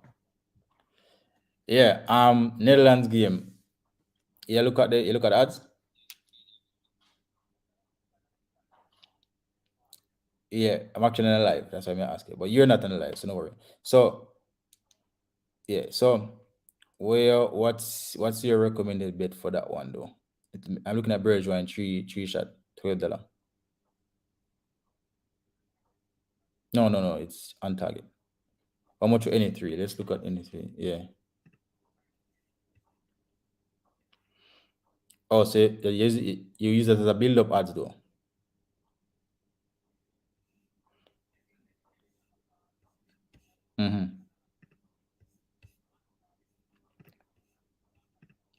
Yeah.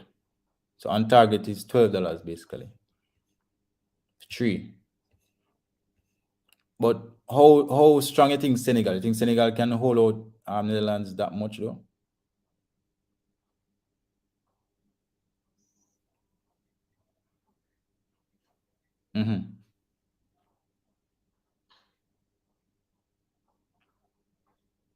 Yeah, but remember the quality of the African Cup of Nations is not the same as Europe.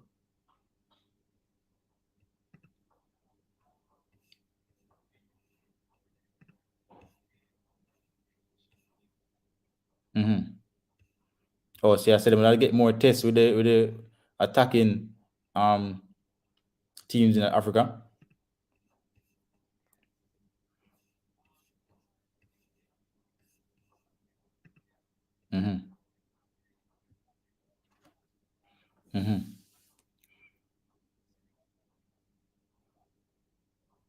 Okay, listen to this.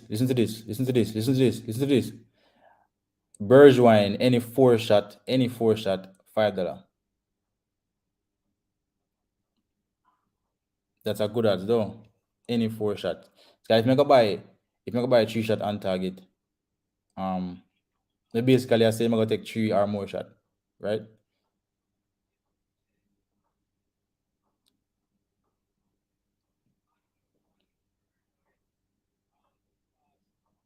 Yeah.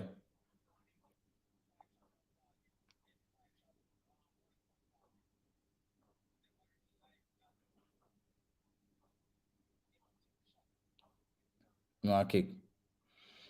All right. Waiting, but you watch Gakpo?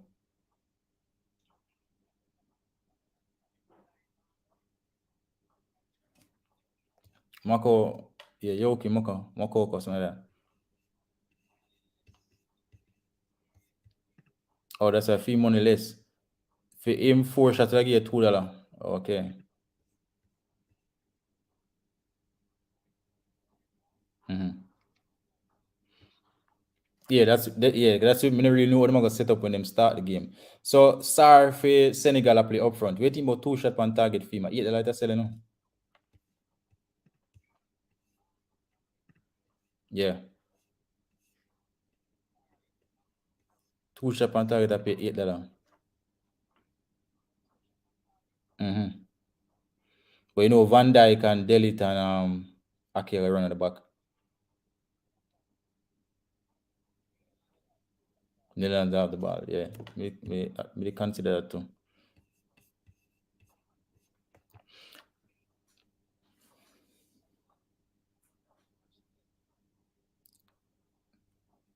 And yet Imani take 2 shot on target and score. And Saka take 3 shot on target to the two. But we not for the two though. They buy two. So you know, so buy over 7.5 after 90 minutes. Yeah, man. They pay $4.60. We just put the money on it. Yeah. Anyway, me go just looking on it. I look on the Bergwijn any 4 shot, the $5 are good. And I look on the Gakpo. But I feel like I'm gonna buy Dumfries or Blind for assist. I told them I'm gonna play the wing.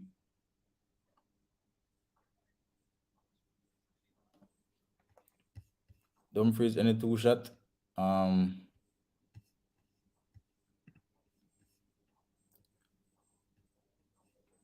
That would be $2.65. $2.65.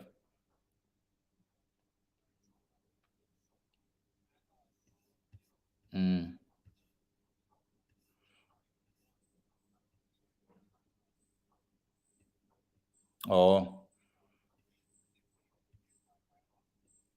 yeah. Yeah, similar to that. Yeah.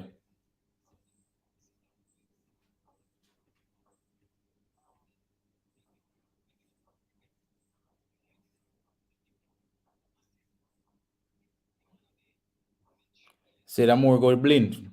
Blind. Can Blind is a man love delivery. I think he take set piece to Blind.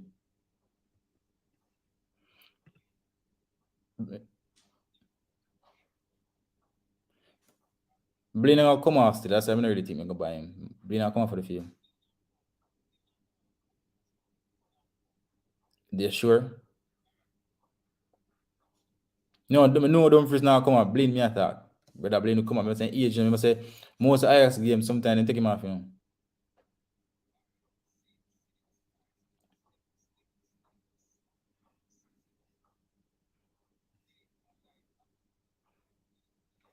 Anyway, I'm gonna buy hold on. Before them, let me just buy the Bergeron any 4 shot first.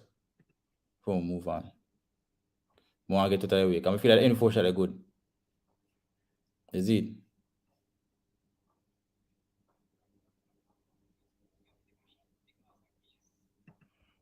No, the Dumfries versus Blind situation would have be assist me that. They shot them too low for them, man. Unless I go buy a build up ticket, which I not buy right now.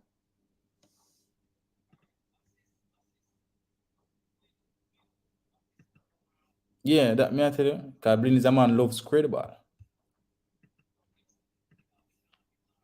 He now go run, but Dumfries the man who will run going at the attack. Yeah, definitely.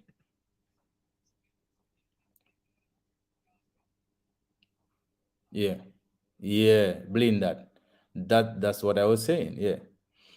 But me just fear say him come off, brother. I not really trust Blind playing 90 because I'm age. and the Heat. Most of the Heat Qatar are different, so we kind of manage the players.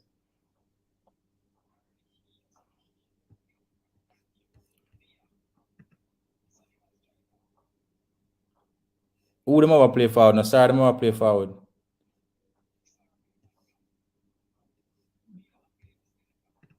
They are playing in the middle. Much films take one shot on target. So hold on, I'm gonna tell the people I'm gonna recommend. Um, so if you're gonna buy just this game, this is my recommended bet, which I am gonna buy now. Burge wine. No, you know the life, you know the life. If on the phone, me I talk to you.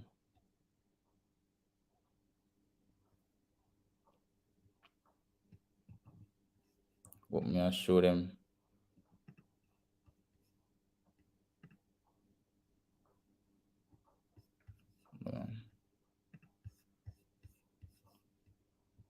Me I show them where what me the bet.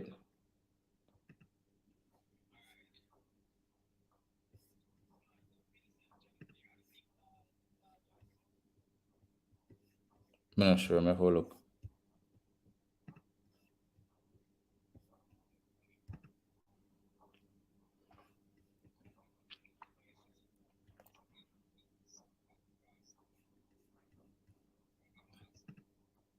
Who that?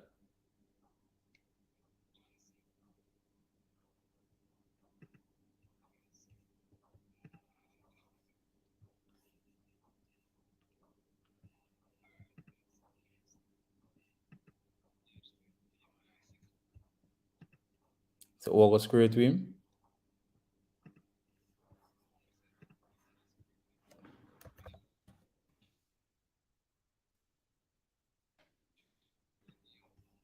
Oh yeah, is who scored? All right. So guys, this is what I am going to buy for this game. I probably buy more, but this is my recommended bet. Senegal.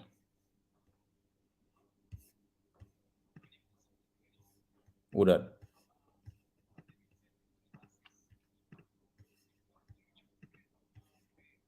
Yeah. Just lay off. Back to the goal and lay off. Yeah. So this is my recommended bet, guys. Hold on. Bergwijn to take any 4 shots. Just let me show you there. So that's paying $5.75.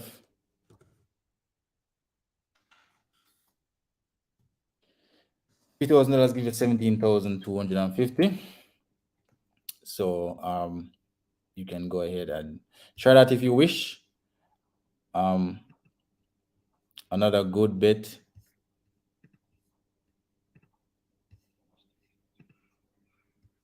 For Johnson for score. Oh, Janssen. Yeah, good baller. But yeah, but that's the same playing back to the goal. Janssen. Mm-hmm.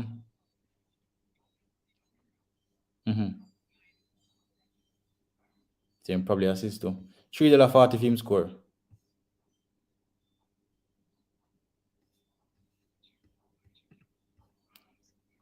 And for Janssen to assist $5, that's a really good odds though. Mm-hmm.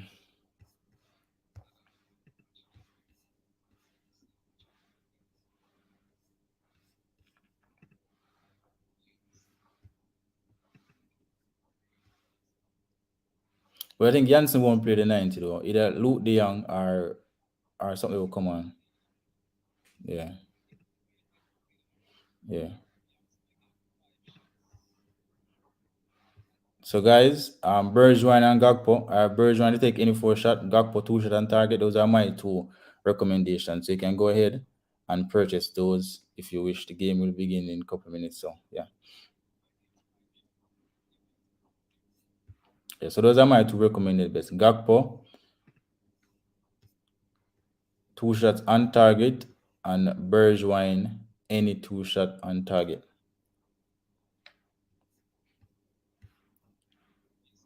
Any 4 shot for Bergwijn, sorry. What you say?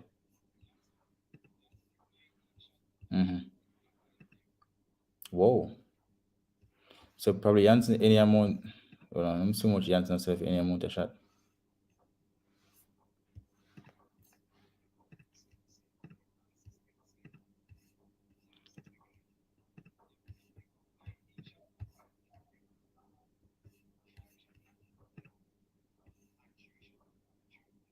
not much. You have to take at least 5 shot for $5. That's a lot. That's too much. Yeah, yeah, that's too much. So these are my two. Respect, brother. The game I go start. Me I go buy the Bergeron any 4 shot.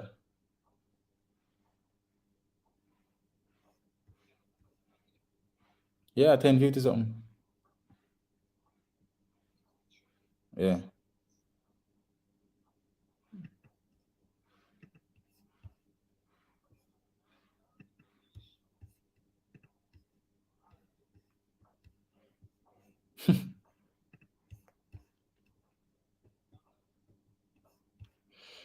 Later, brother. The line up, Hmm.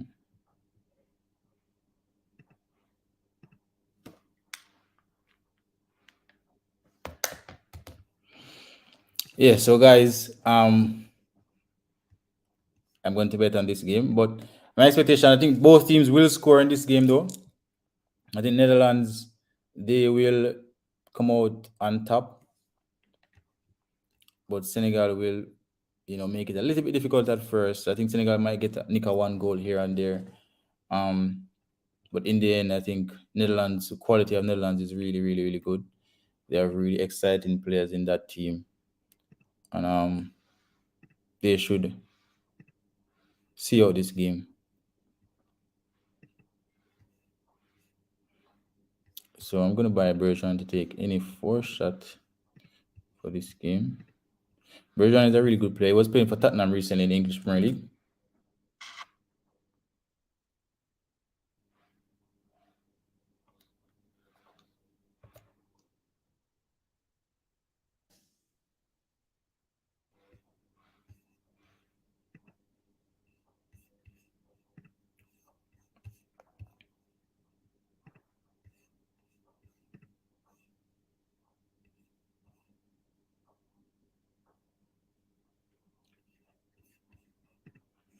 And they are lining up. My prediction for this game was Netherlands 3,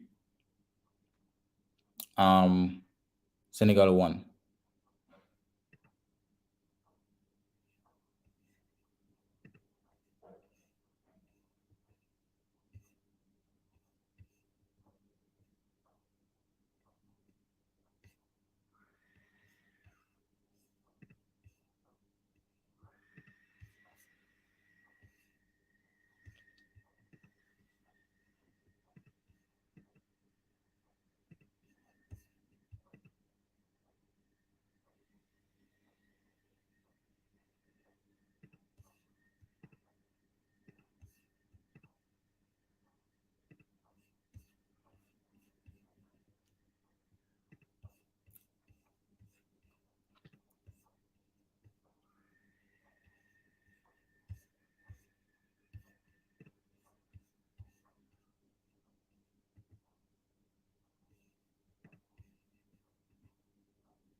So Bergeron any 4 shot and Gakpo 2 shots on target.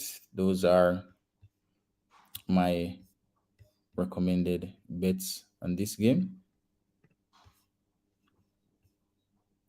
But I said you can buy a straight win on either team. At the moment, they are selling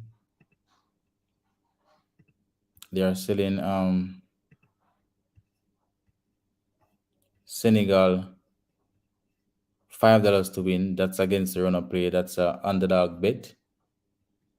You can actually go ahead and take that chance, you know.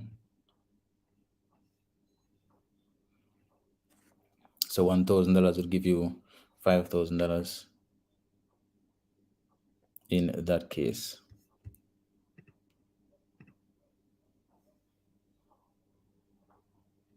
Memphis Depay is on the bench. We're not 100% sure if he's fit enough to, you know, take part today, but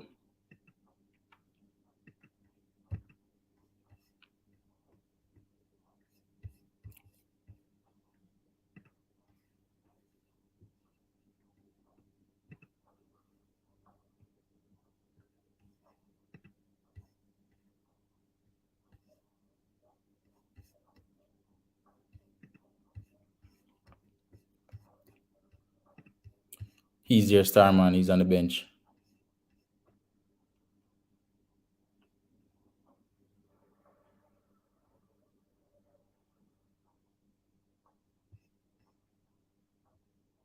Dia.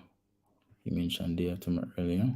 I think I'm going to go with Dia and the reverse.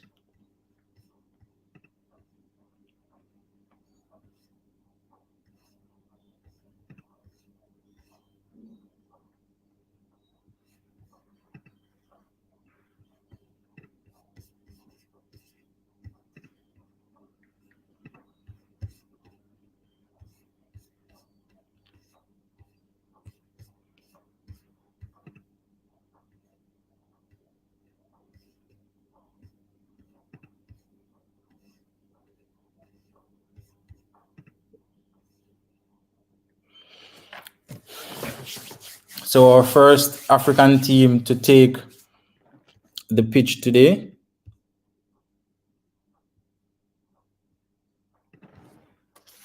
And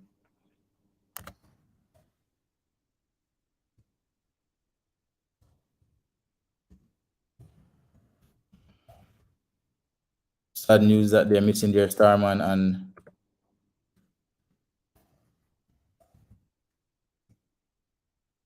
they're gonna find inspiration. They're gonna have to find inspiration from, the likes of Koulibaly and Sarr up front for them.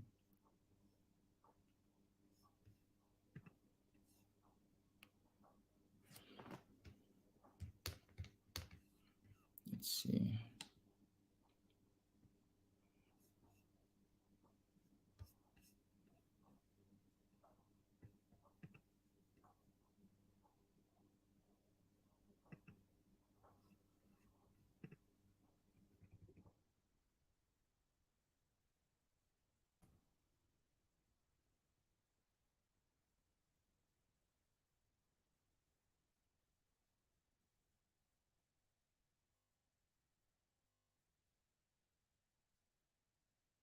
Netherlands, yeah, they're in a 5-3-2 system. Bergwijn and Janssen up front. De Jong, Berghuis, and Gakpo in the midfield. Gakpo seemed to be, the top of that diamond.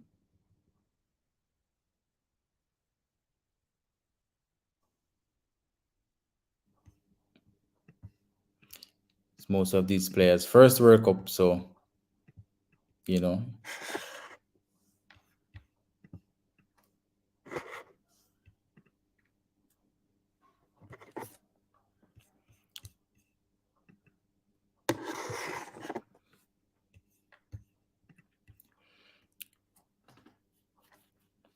my prediction 3-1 for this game. What are your predictions?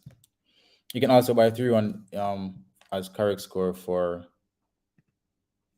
bets as well. Yep.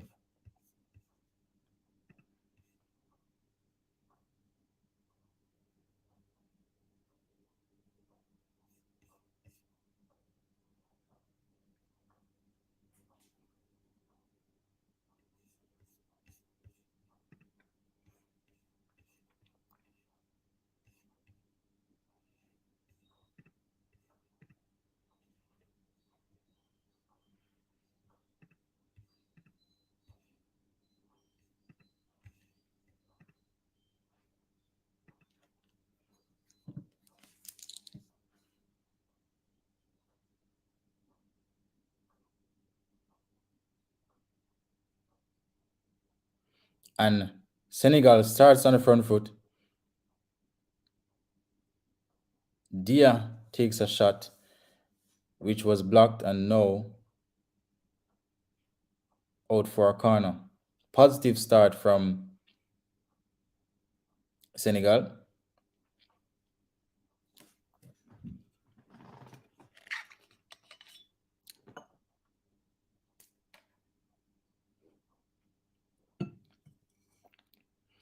Koulibaly and company up.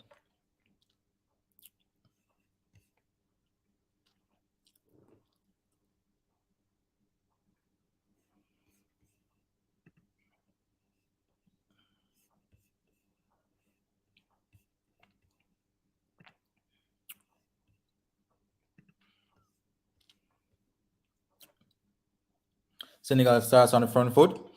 They're looking to make it 1-0. The Africa Cup of Nations champion, they're going to want to represent well in this tournament. Netherlands, a team always have the quality, to do well in tournaments, but they always tend to fall short in the dying moments of tournaments, especially in the tail end.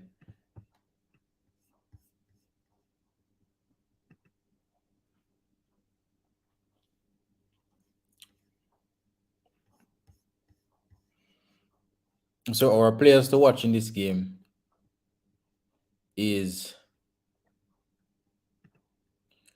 Bergwijn from Netherlands, Gakpo from Netherlands, and also Sarr, in my view, from Senegal.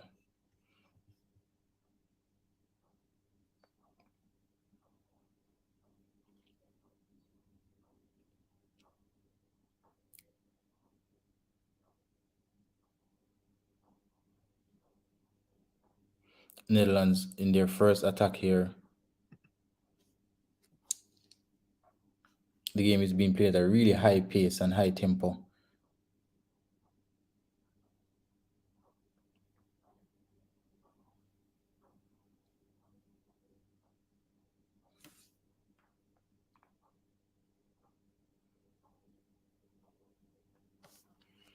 In the earlier game, England won 6-2.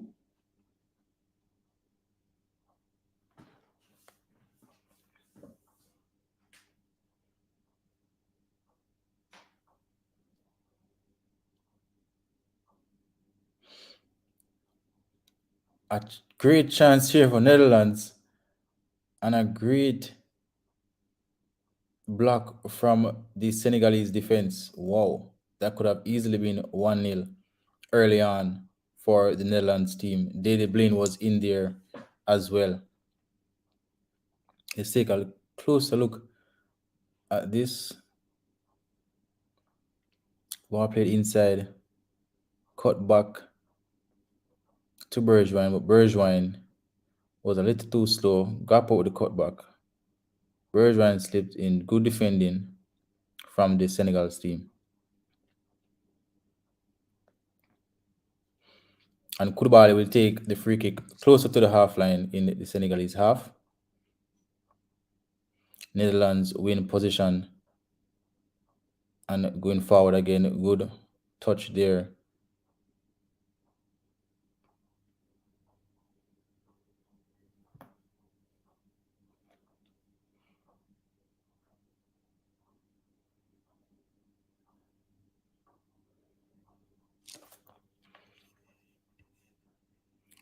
Both teams starting the game strong. We might be in for a treat here today, based on how both teams have started.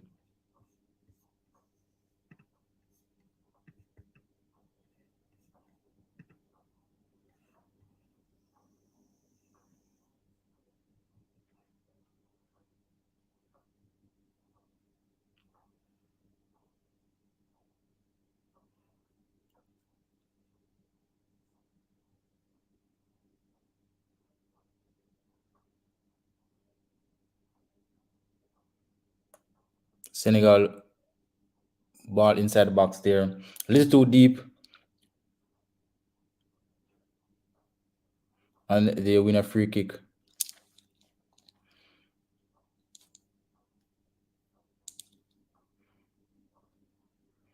A little inside the Netherlands half. Delete the culprit.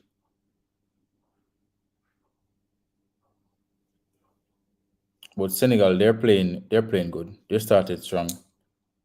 I think they started strong after both teams.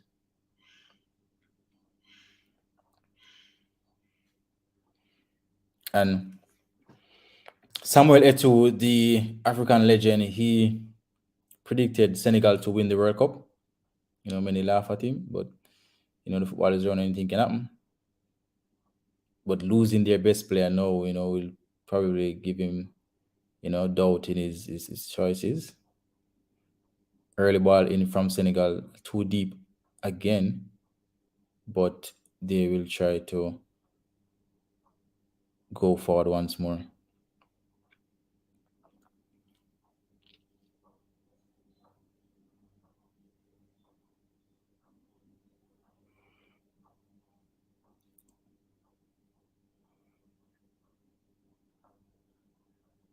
Throw in here to Senegal.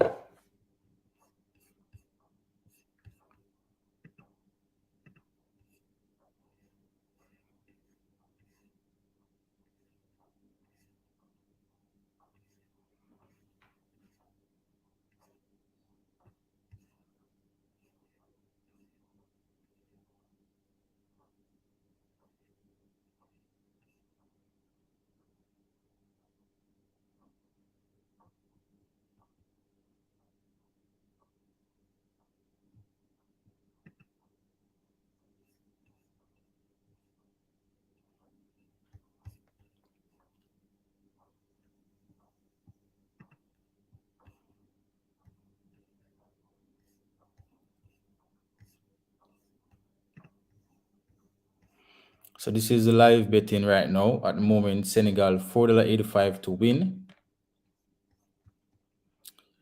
Netherlands $1.80 to win.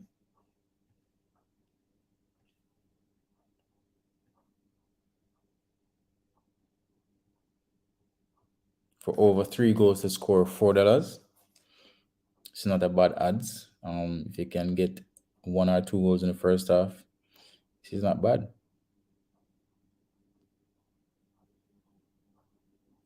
Senegal, great build up here on the edge of the box, and a snapshot over the bar, and that is from Sar.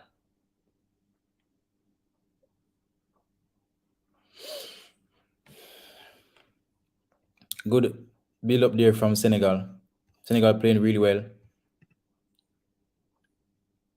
Senegal to score first, $2.90. Carrick score at the moment to have Netherlands to win 3-1. That would pay $16. Senegal total. For Senegal to score 2 goals, $4.50.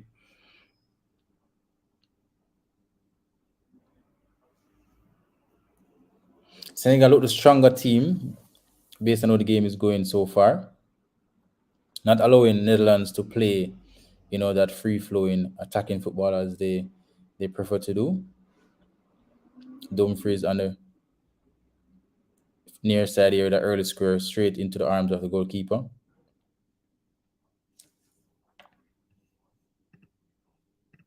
Netherlands total over 1.5 would give you $2. So based on the odds here, Netherlands a clear favorite, but Senegal the stronger teams out there so far today. Someone is down. Is it not a keeper issue as what happened with the game earlier? It seemed to be a Senegalese defender. But he's up. He seems to be okay. Maybe a slight knock.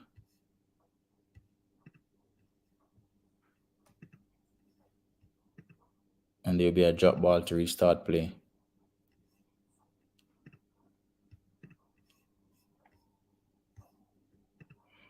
Yeah. Sar with another shot.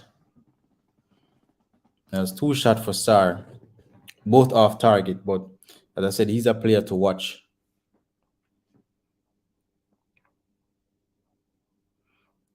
And Senegal looks the more dangerous team in this game.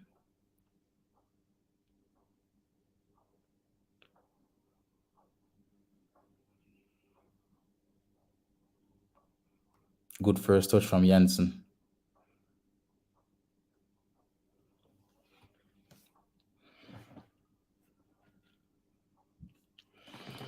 And Slimani starts strong. 2 shots on goal so far.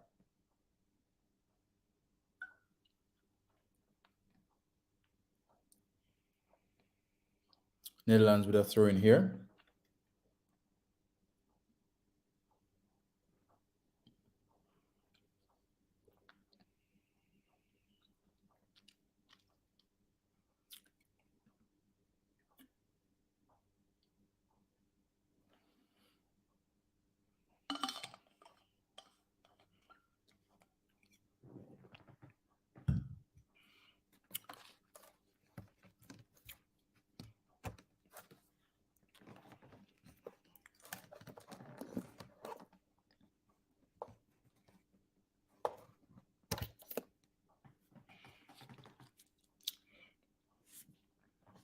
Senegal on the front foot.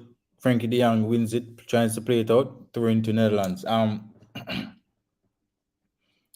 This is more likely to be a lot closer than I think it would be.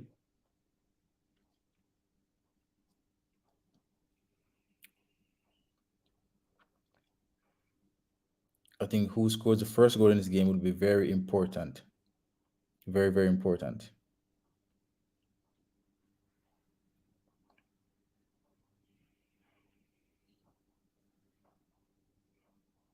And based on what I've seen so far, Senegal looks like the team that more likely to get the opening goal of this game. And what would be the first goal of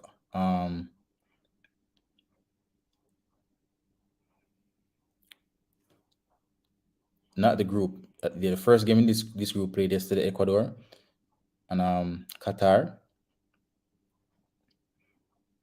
So both of these teams want to win to match that 3 points that Ecuador would have gotten yesterday.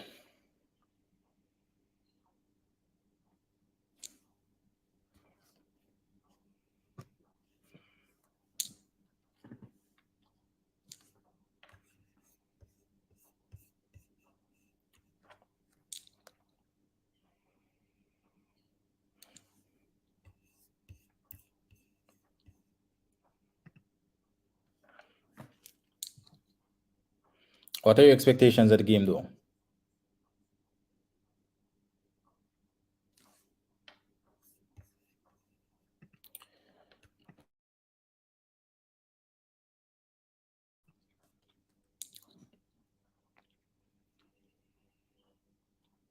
If anyone in the chat that favors Senegal to win this game, being the African champions, they should have quality to compete with most teams in the world.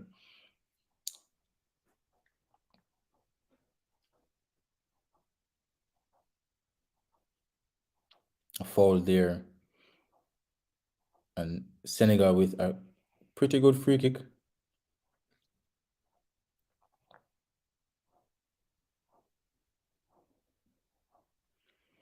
And if Netherlands should score, they would score against the run-up play because Senegal looked the stronger team so far in the first half.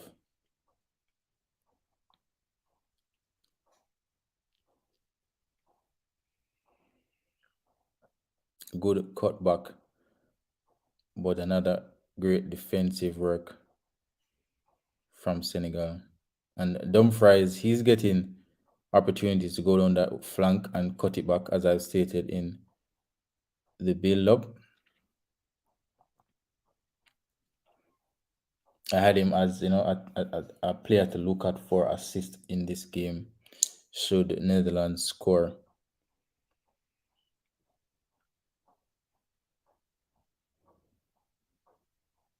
On Bergwijn, one of my players to watch is first.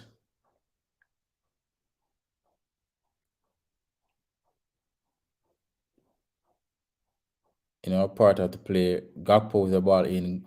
Daily Blind with a header. Fairly wide. But the Netherlands wingbacks, they are really high up the pitch. Really, really high up the pitch.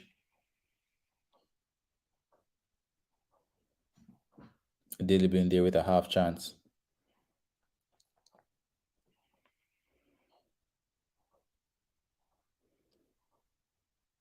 And the Senegal fans, they are painted exactly in the colors of the jersey.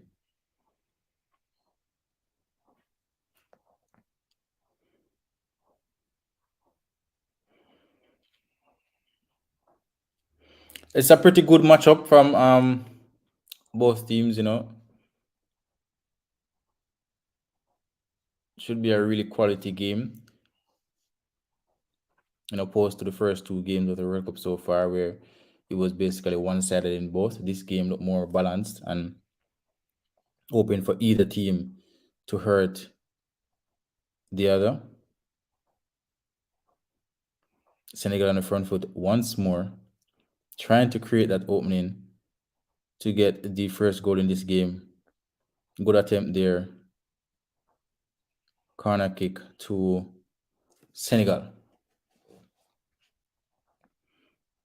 Pretty good block from Nathan Ake.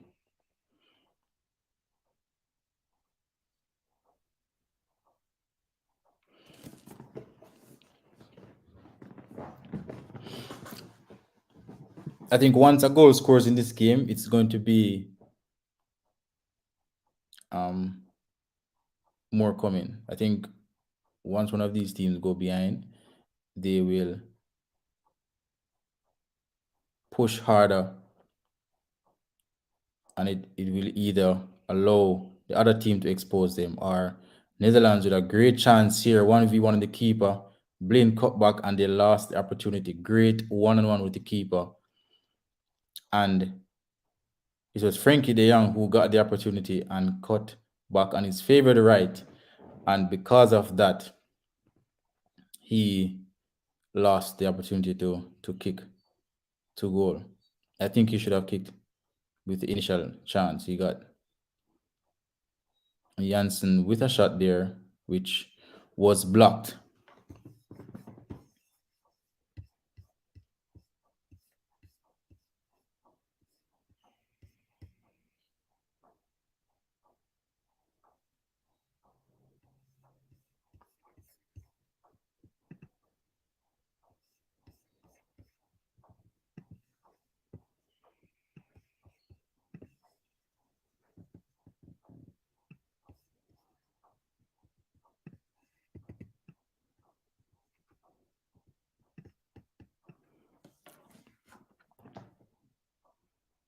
And Samuel Eto'o should be a happy man so far.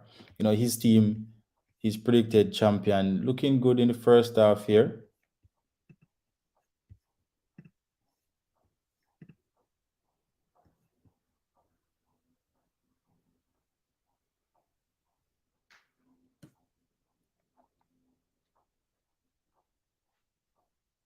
Dumfries dribbling up, he plays it in. Good block from Senegal.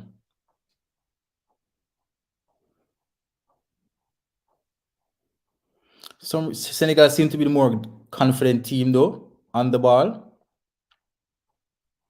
I mean, with or without the ball, they seem more confident and more proactive than the Netherlands team. They just seem more up for the game. You can just imagine if Sadio Mane was fit and was a part of this team playing right now.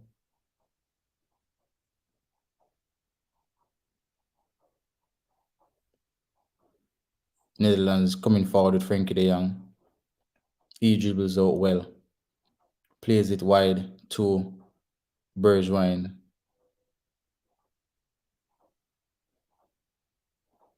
And Netherlands with a free kick in a very good position, about 3 to 4 yards outside of the box.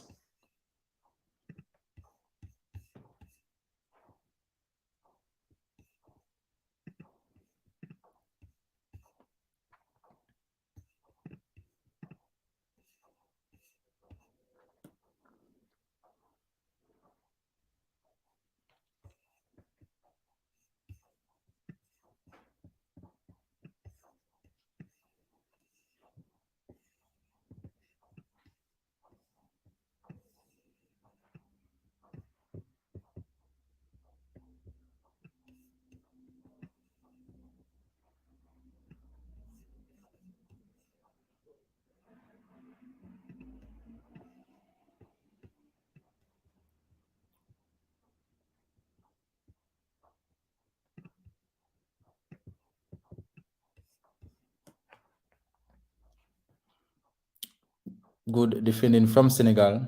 Netherlands still on the front foot.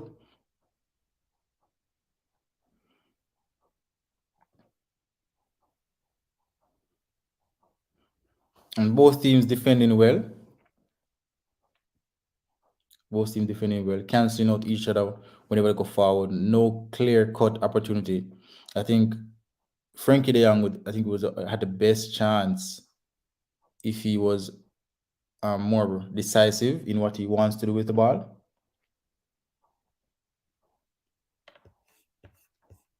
He was more decisive.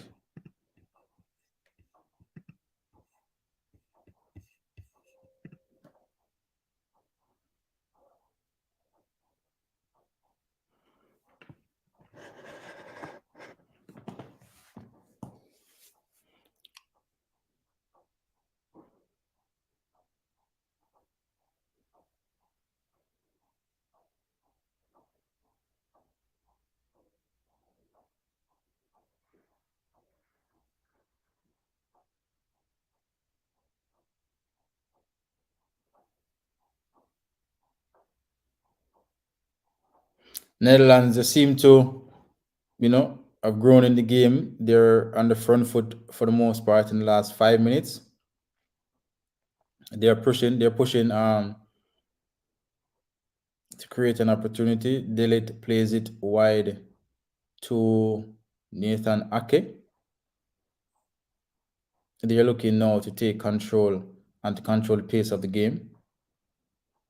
Bergwijn plays it long, but the keeper will gather this one.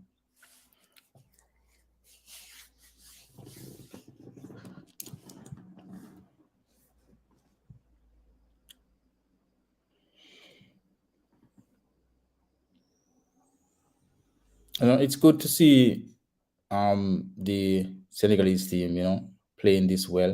It's good to see the African teams playing well and representing well. And Sarr among the action once more. He was fouled earlier, and he has taken another shot. So there are 3 shots for Sarr early on in the game, and good block from Van Dijk. It's a corner kick to Senegal. Senegal, I think they might nick the first goal of this game. Senegal, yeah. Whenever they go forward, they look more likely to score. They're taking more shots. They're finding spaces. It's just that opening, that final ball, lacking a bit at the moment.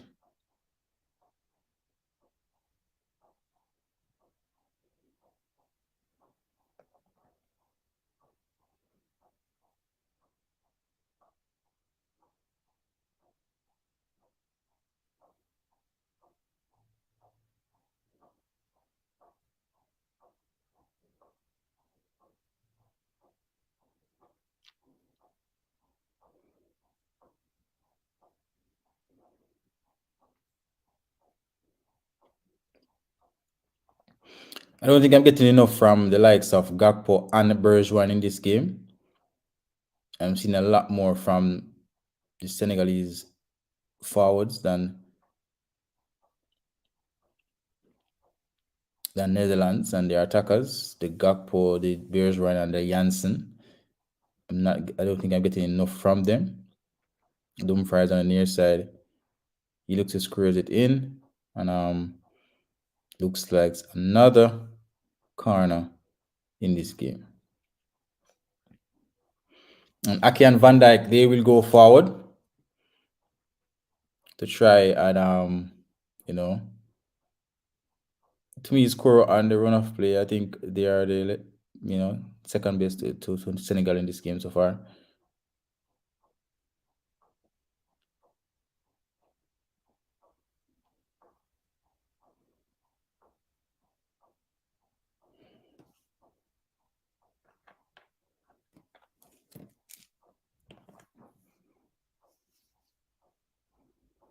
And Van Dijk with a shot wide.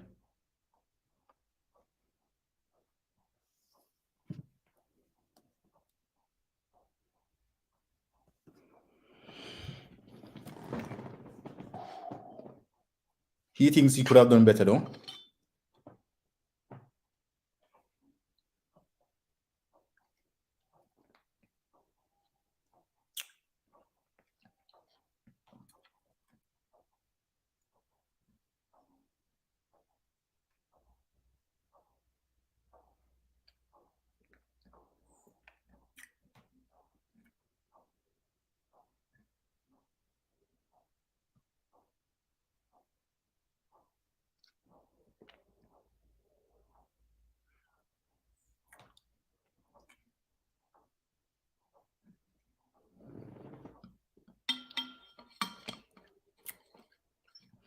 "28 minutes played.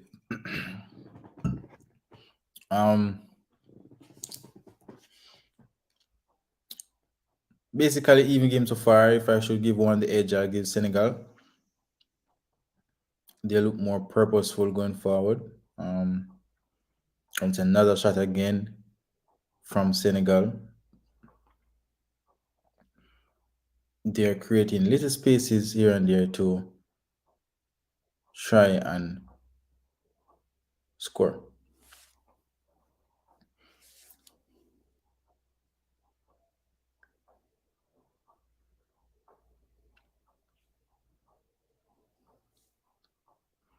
Another shot again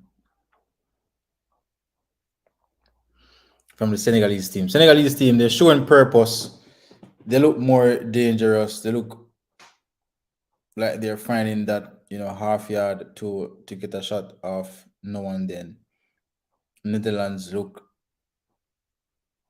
like they are sleeping. They're not up for this game so far. I think it's great defending keeping them in this game.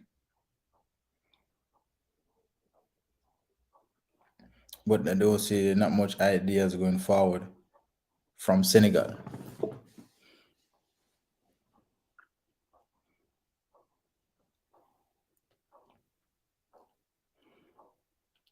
If they're playing 5-3-2, which means they should be utilizing the wing play a lot, but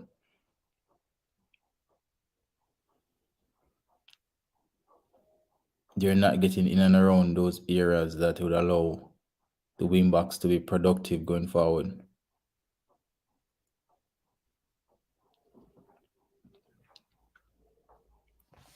Throwing to Senegal. This is actually their first.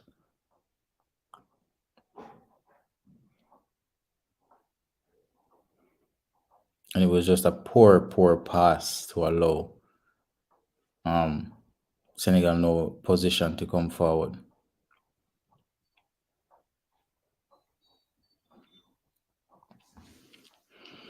Free kick to Netherlands, about 19 yards out. So, I think the game needs a goal. I think once Netherlands get a goal, Senegal will come out and be a lot more aggressive. Janssen was fouled. So he was basically held and pushed a bit.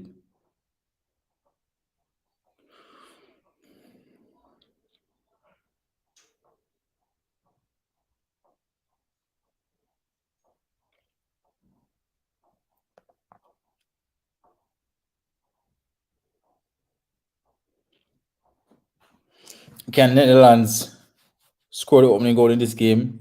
Gakpo and Blind standing over it.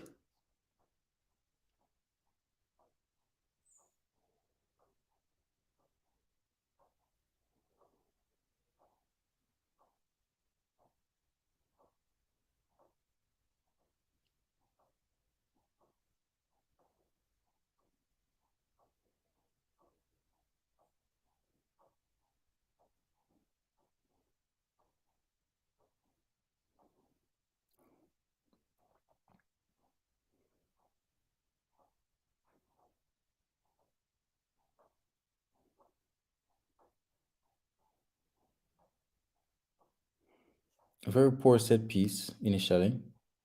Good defending from Senegal, which they look to break. Playing it out smoothly. And a throw into Senegal.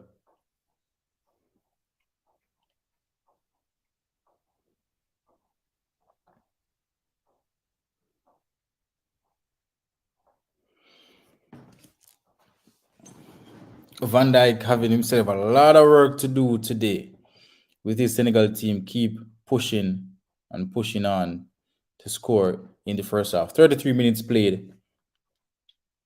Netherlands nil, Senegal nil. And another shot from the Senegal team. And most of these shots have been off target. This is one of the rare ones on target. But it was basically a pass to the goalkeeper.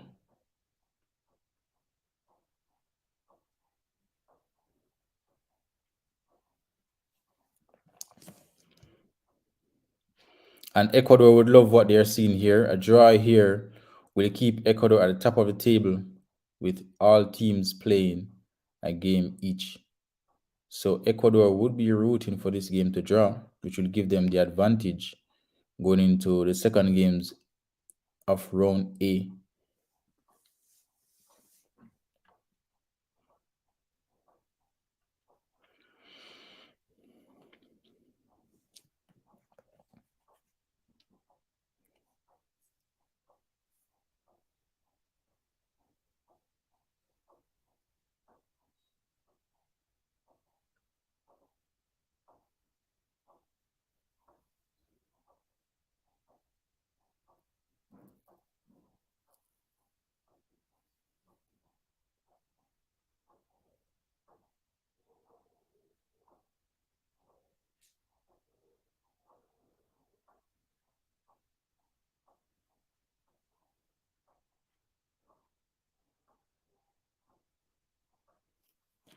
Netherlands.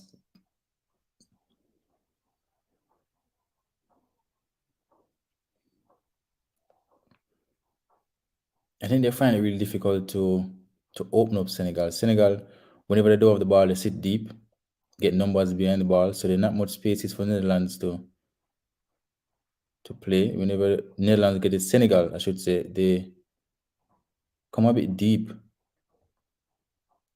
with a lot of bodies in and around the area that prevents Netherlands from playing through the lines and all of that. Good square in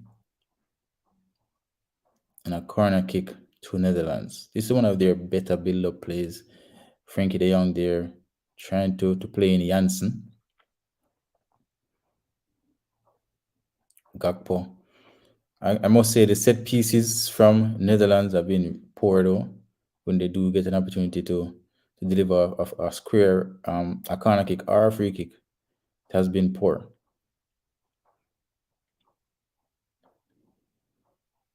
And with someone who likes of Gakpo's height, why is he not in the box though?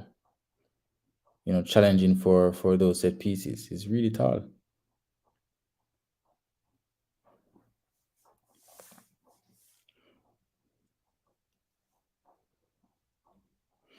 I can easily see this game nil at halftime. Not much between each teams. I think Senegal has been poor in my view going forward. Not Senegal. Netherlands have been poor. Senegal look the stronger team. Memphis Depay is warming. He's fit enough to come and help his team to win their first game. Yeah, I think Netherlands they do need a difference up front. Um,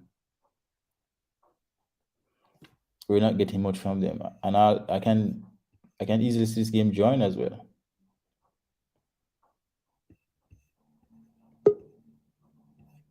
Jamalov. Hello, good day.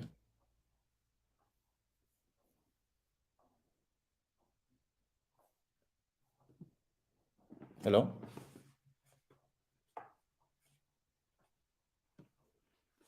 Jam Love, you are live.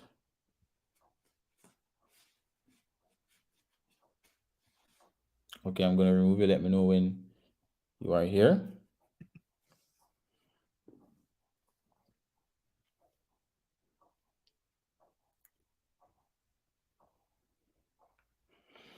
And by the looks of this first half, I mean a draw at the end of the game, not looking bad for a live bet. It is that's really going down now. It's 295.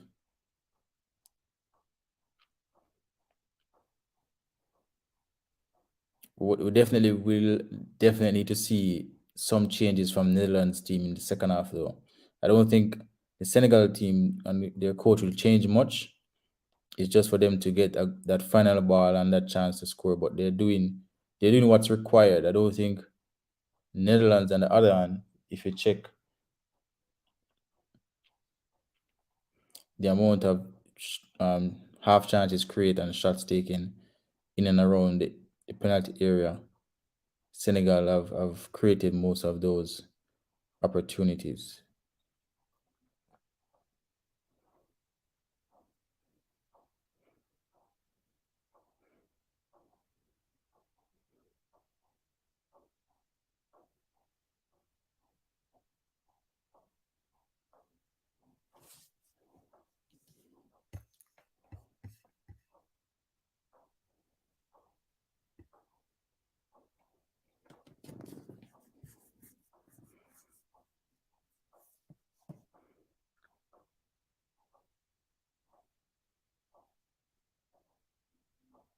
Netherlands they just don't look up for it though. They just don't look up for it. They don't look like they have ideas when they have the ball. When they do have the ball, they defend good. They defend really well. But when they do have the ball, they're just not getting in front of Frankie De Jong. He brings it forward. Burgoyce, talented player. Spoke about from a shot from outside the box, a very good shot, and it was deflected for a corner, but they call a goal kick. It was always rising though.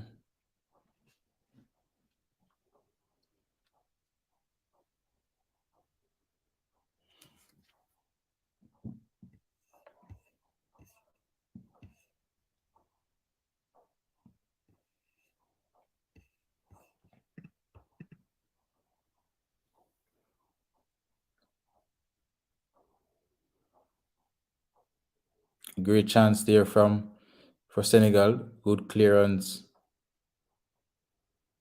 and Senegal come again. Is that a free kick there? Yep, free kick to Senegal. I'd love to see Senegal score first.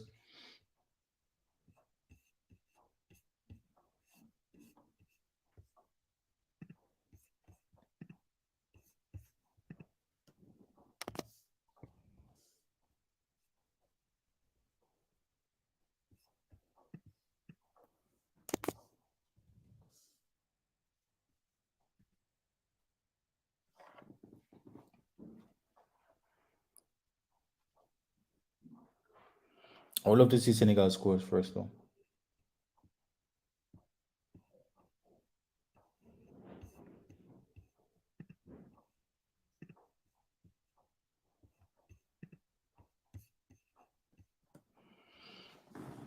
It's very hard to see if Senegal score Netherlands coming back. The quality is just not there. From Netherlands today, and if Senegal can nick a goal right now, going to the halftime 1-0 up, coming out second half with the same attitude and add some fresh leg when needed, I think they can win this game. And that will probably be the first surprising result of the World Cup.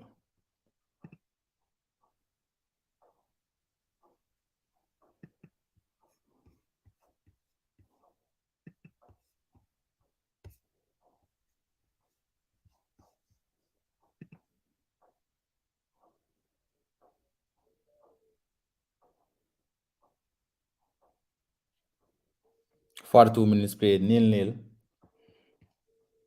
Senegal looking the better of the two teams today so far.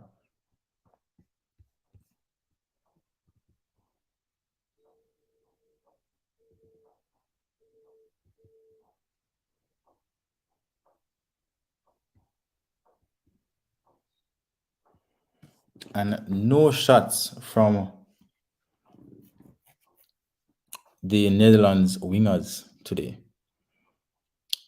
Nothing from Bergwijn or Gakpo so far in this game.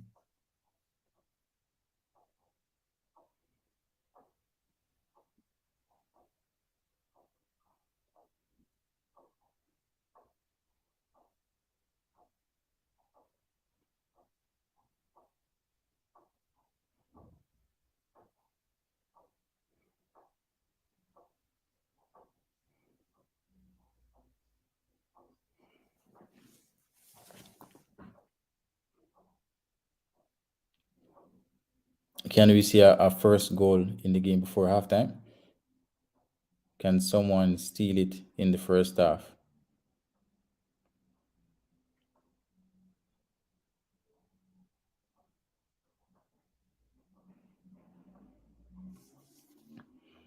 Can someone steal it before the halftime whistle?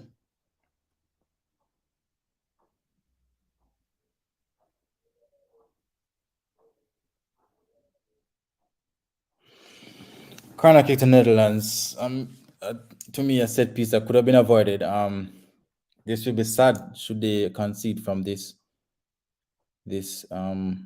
set piece. It was a misjudged header back to the goalkeeper.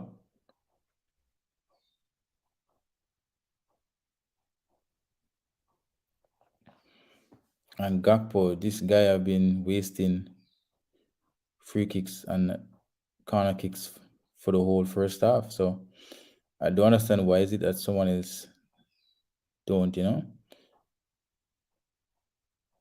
take up the responsibility.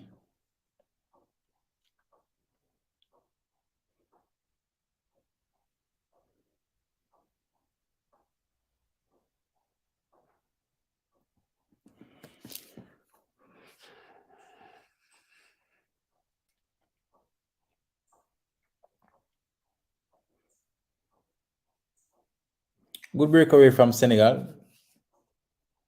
That final ball was off.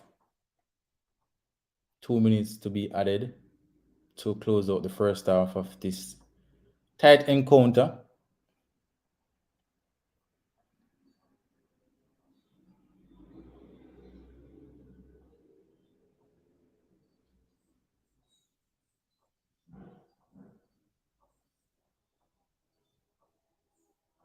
A good read of play there from Mendy as Janssen was free away in the Senegalese final third.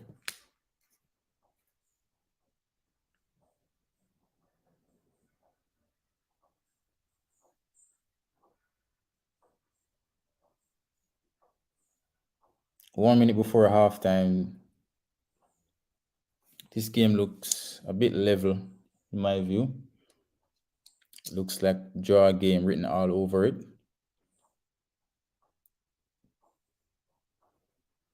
maybe some changes in the second half can win either of this team the game. Good 1-2 there from Netherlands.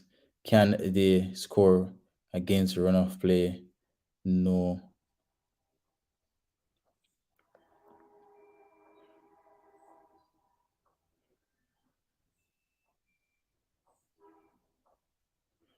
Good win there from Janssen. Netherlands looking to end the first half strong, but Senegal, they're up for it.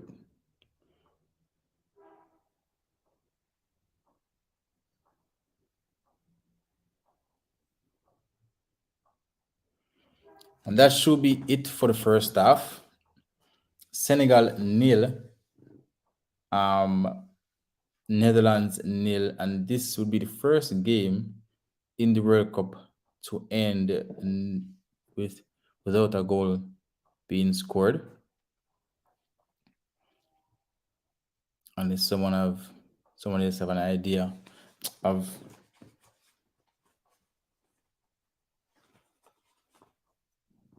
other plans before the ref blows his whistle, but that should be it. So it's halftime 0-0. Very flat performance from Netherlands, I should say. Senegal look the better team, look the more purposeful team, and looks like they are more likely to score. And the likes of Gakpo, Bergwijn, and Janssen, they're pretty non-existent in this game in compared to Sarr for Senegal. He have been involved in a lot, especially in the earlier stages of the game. But no way forward in the first half. Nobody scores. No clear-cut opportunity, I would say. The best and clearest half chance I saw would land to Frankie De Jong, but he's not a forward, he's not a striker.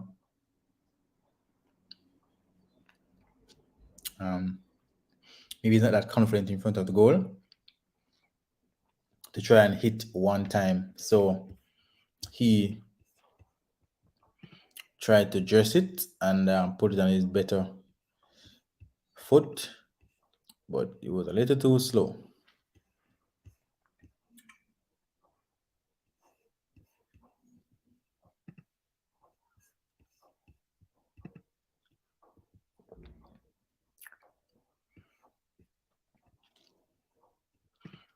So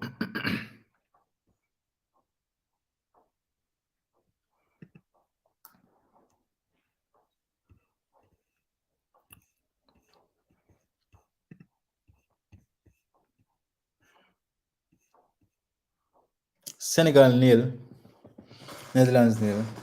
A pretty boring game as well. Not much excitement.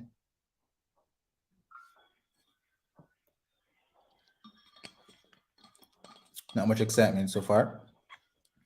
I think the game really need a goal to, shift the gear of how both teams are playing. I think for the most part, Netherlands are playing it a little too safe. I think they're fearful of how good Senegal looks, especially going forward. So 5 shots from Netherlands, 6 from Senegal, 1 on target, none on target for Netherlands.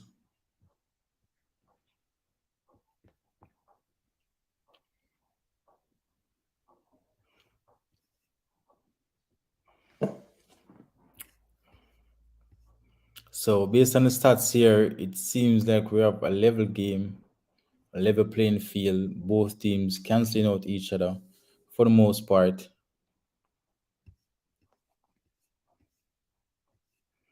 Both teams looking strong defensively. And as a result, the game is 0-0 so far.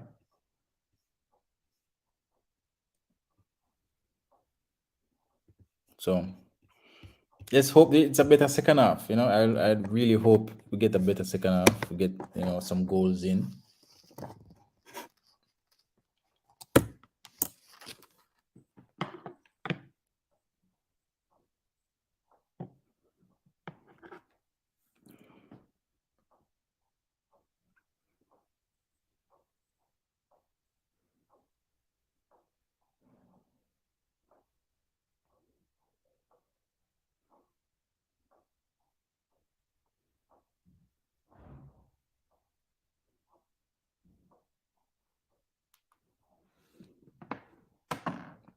Anyone here watching the game though? What's your take on the first half? Let me carry this over here. What's your take on the first half?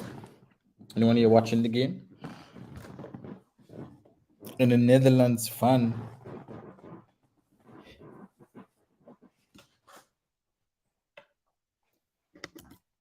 here as well.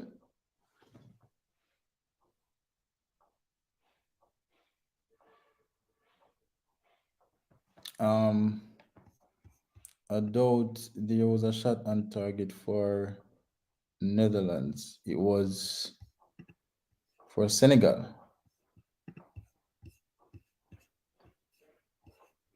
It was a Senegal wingback, I remember. And it went straight into the keeper's arm. Other than that, there was no shot on target. There's 5 shots and 6 shots each team.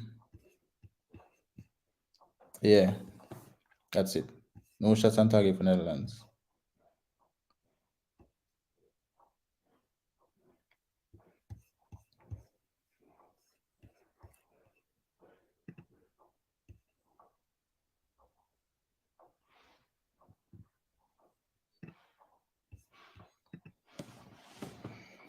Yeah, Netherlands look poor going forward so far. Yeah. Really, really, really poor.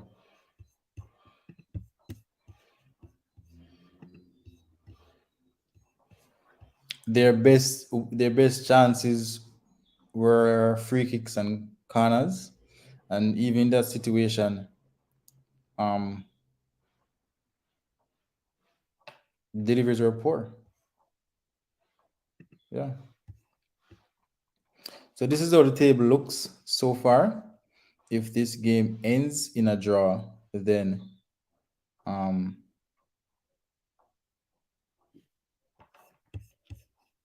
Ecuador will be the happier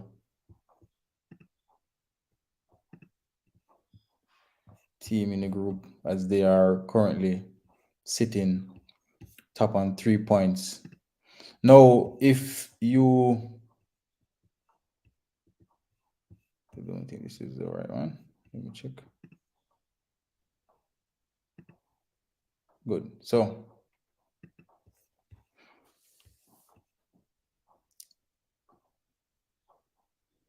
at the moment,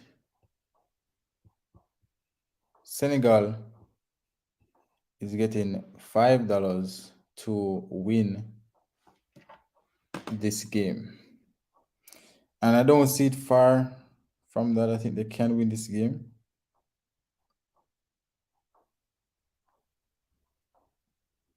I think they can win based on how they're playing. Senegal is playing, and Netherlands not playing really that well.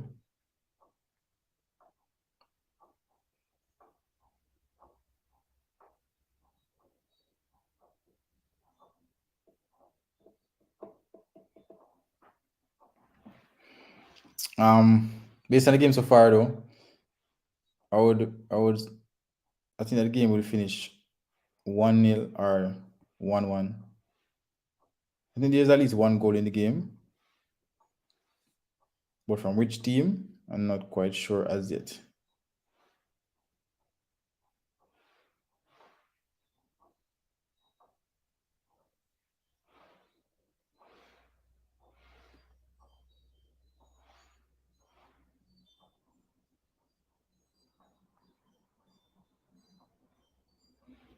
I think any team can still win the game. Netherlands can come out second half and, take control of the game, but Senegal team look really good defensively, look really strong. They're physical. They look the more energetic team. Are more purposeful. I just don't think they. I think more than likely, Netherlands coach might change our players up front. Yeah, none of them look like they are about to give Netherlands any Senegal any problem at all.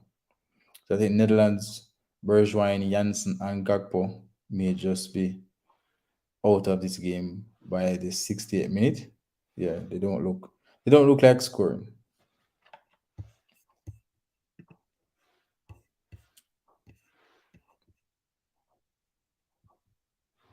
They don't look like scoring at all.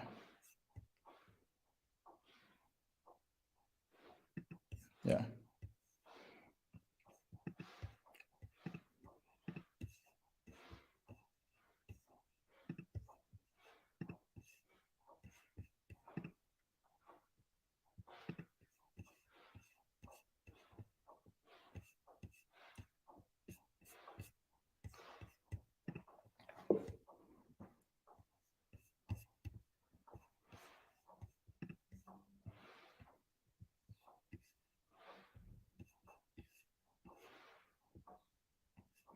For Sarr to score in this game, $7, and Dia, which is playing striker for Senegal, $6.75. I think these are the best odds going forward in the second half. If you wish to buy live bet, they look more the likely team to score.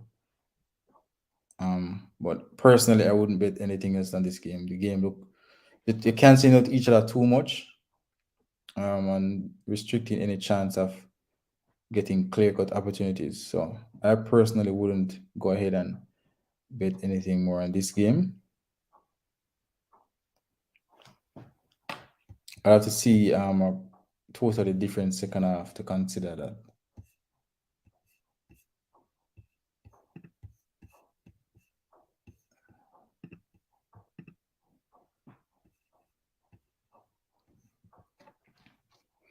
For Sar to score and Senegal win, $14. This is not bad. This is not bad. And also the same striker. Yeah, it's not bad. For Janssen to score or Bourgois and Netherlands to win $5 each. I think Janssen will be making way in the second half for someone else as a substitute. Bourgois might play all the game. I think maybe you see Javi Simons coming in for Bourgois, maybe. But no, I wouldn't take a chance in this game going forward.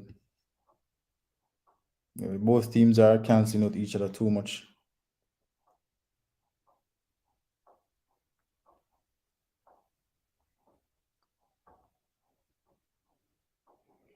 But let's see what they have in the second half in store for us. Maybe a flat first half, exciting second half.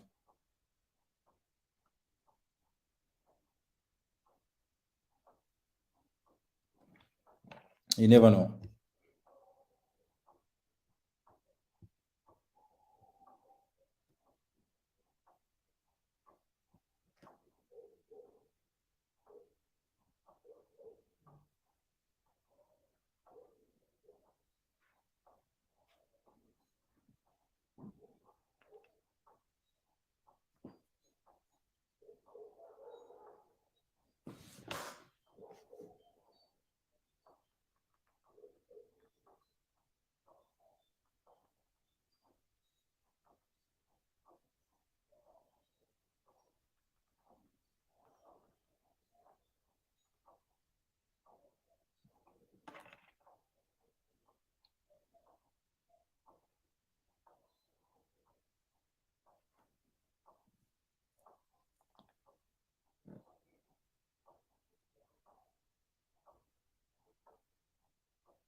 They should be making their way now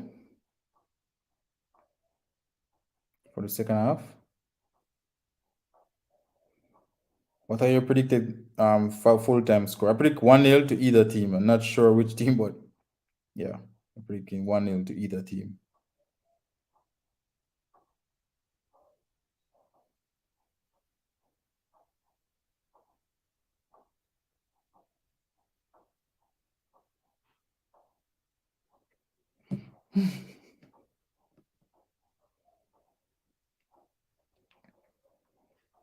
What I would love to see Senegal, yeah, surprise Netherlands and win this game.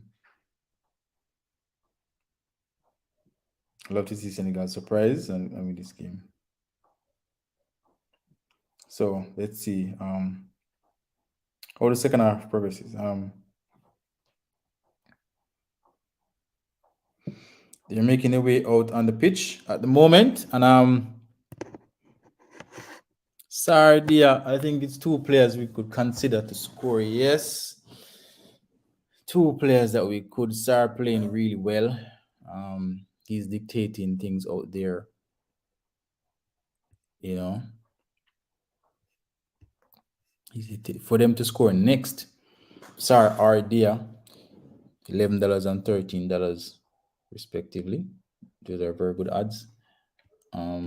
But Netherlands, they need to change something. They're looking really, really flat. Really, really flat. For both of them to score anytime is $6.75. These are really good, you know. Really good odds. But yes, I know the game is being played. Both teams defending really, really good. Yeah, really good. So it's difficult to say I'll be confident about it. I wouldn't be.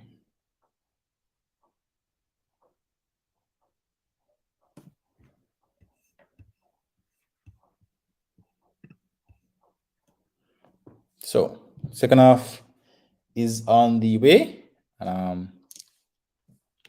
Yeah.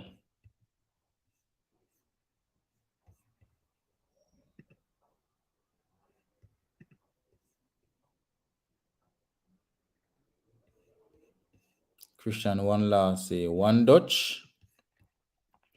Yeah, but the Dutch not looking good so far. They don't look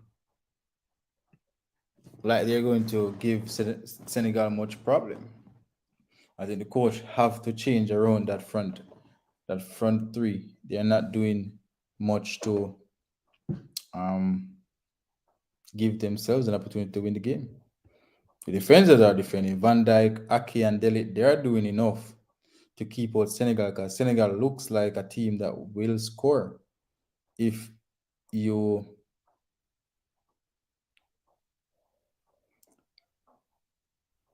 not attentive around there. So I will give the defenders some credit, but regarding winning the game and playing to win the game, Netherlands just don't look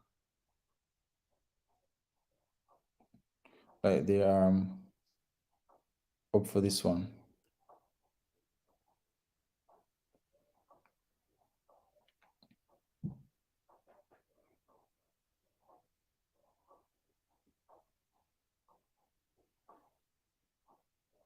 They're on the front foot early in the second half, so let's see.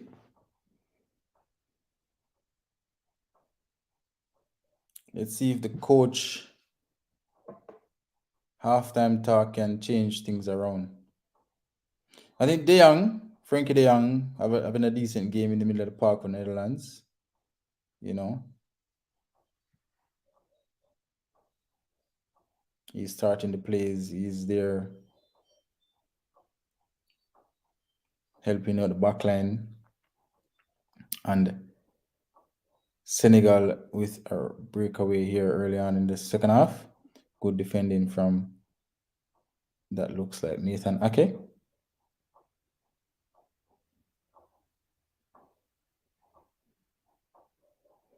And the free kick is the Netherlands on the near side. And Frankie De Jong again involved in things here. Sarr exchanging words with him as he's not happy with the decision from the referee. But Netherlands trying to be positive Um, that's good signs so far. That Ecuador game won't be an easy game either. So if you draw here and you go on to drop points at Ecuador game, then all of a sudden Netherlands will be in problem. So this is really important for them to try and get the 3 points early on.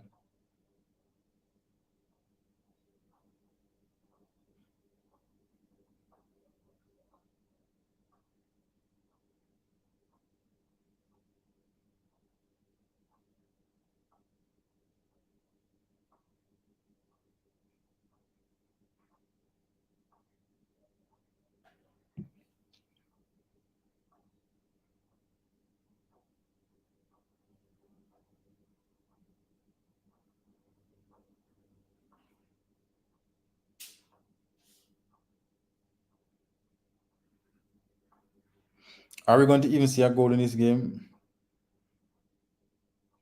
I think this is the changes from the Netherlands team. I don't think Senegal will change much, as I said earlier. I don't think Senegal will change much, as they are the happier side at the moment. But I see Van Gaal making at least 3 to 4 changes before this game ends, just to change around the way the Netherlands team are going forward.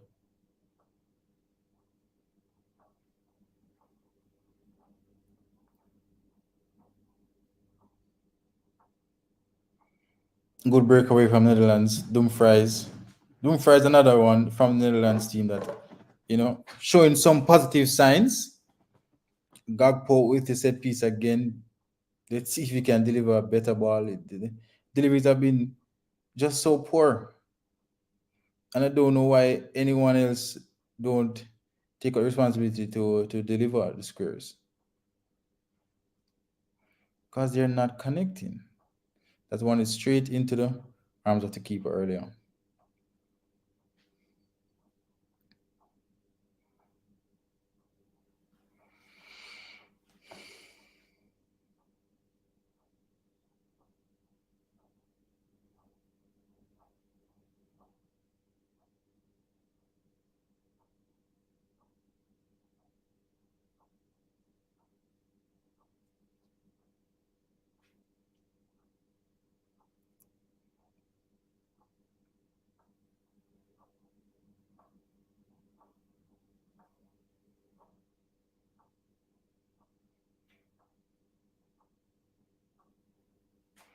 A lot of free kicks so far in the game is a result of, um, Senegal being in the faces of Netherlands team, not giving them the opportunity to turn.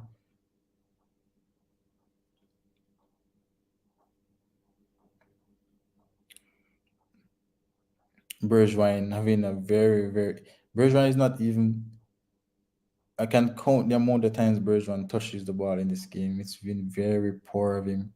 He cannot manage the intensity of the Senegal defenders and defensive players. He's basically lost in the game.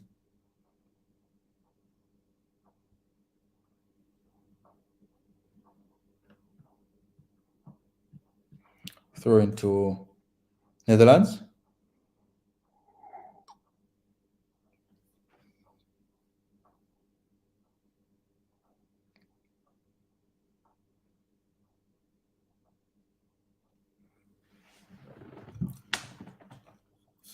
Dumfries winning a free kick.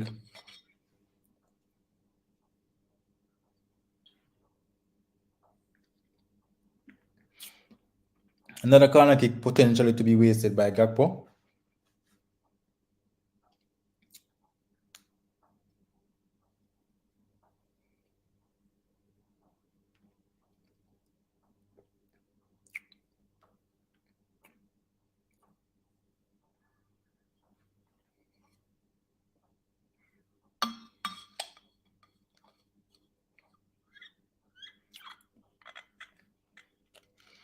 Another header from Van Dijk over the bar.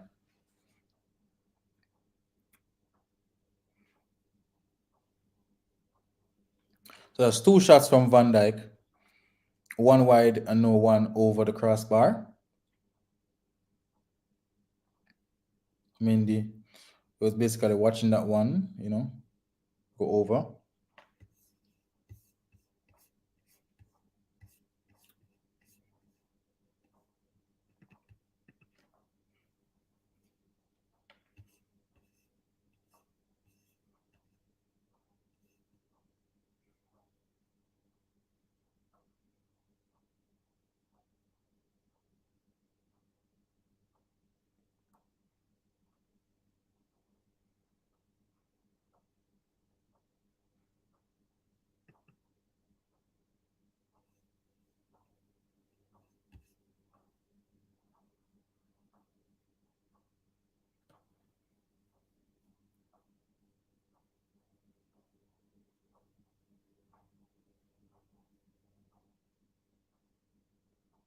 Sabali Yusuf, he took the shot on target in the first half. Another shot from him. A throw into Senegal.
Netherlands, Gakpo on the far side. He's being hustled. Senegal wins possession. Sarr is fouled and Delit will receive a yellow card.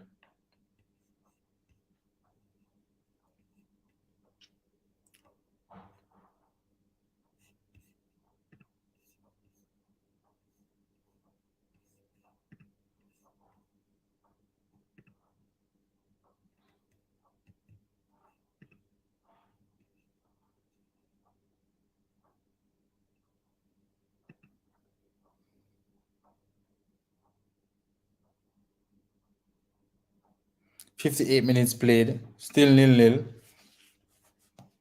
No signs of a first goal as well.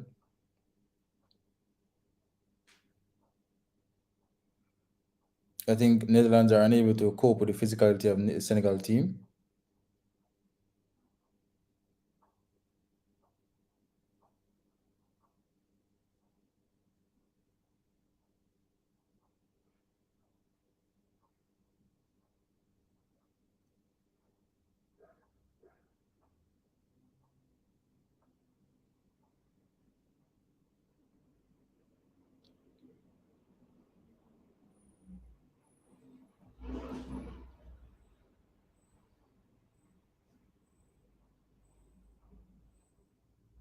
Dumfries on the far side. I think you can pick a few players that I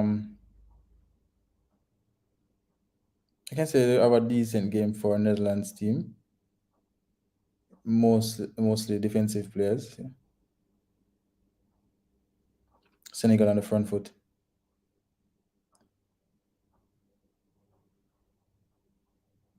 Another shot from Crippin. That's his second shot, I should think. Goal kick to Netherlands.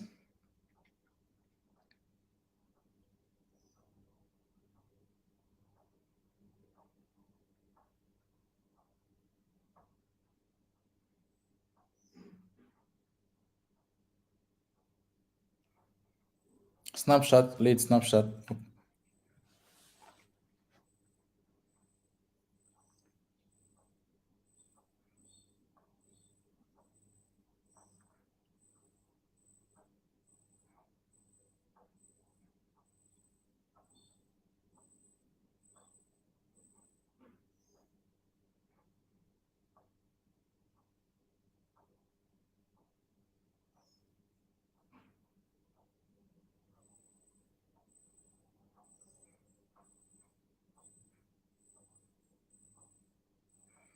Coaches should be looking now to shift a bit within the setup of their team, make a couple changes to see how they can best suit themselves for winning this one. And at least 2, 4, 6, 8 players inside the box for Senegal. A shot there, a rare shot there from Netherlands, and it's a corner kick to Netherlands. Koulibaly with the block. And that's Burgoyes with his second shot in the game.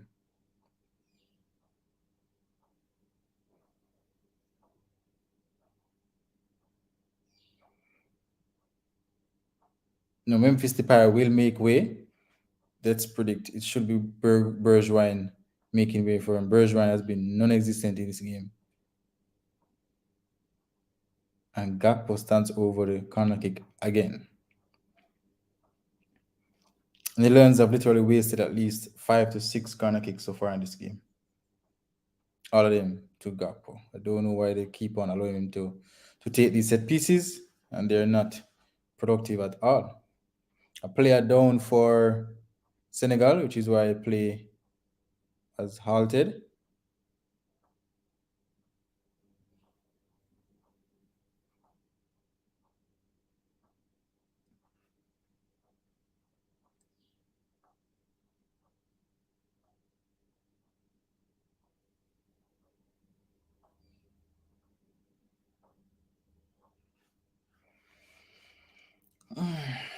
Another delivery from Netherlands from the corner kick, and another delivery wasted.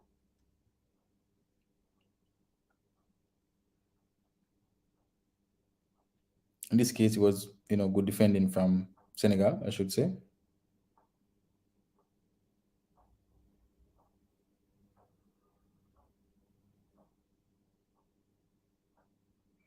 And Mendy in goal for Senegal has been really good.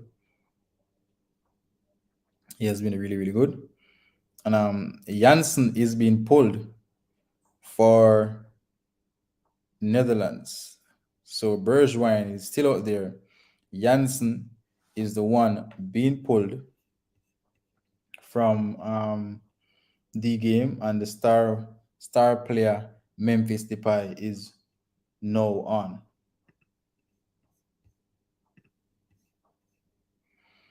So we might see a shift here where Depay plays on the left, Bergwijn goes into the middle where Janssen was. Senegal, they also make a change. So fresh legs coming in now. Can we see a goal scorer coming in the game? Let's see.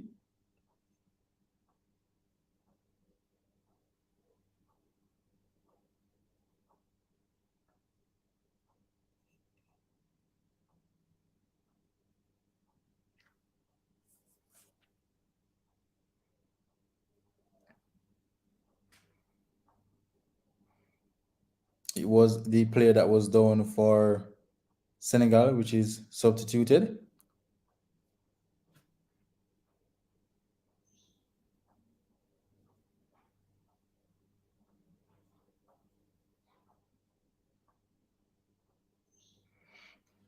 So 60 plus minute played, 0-0.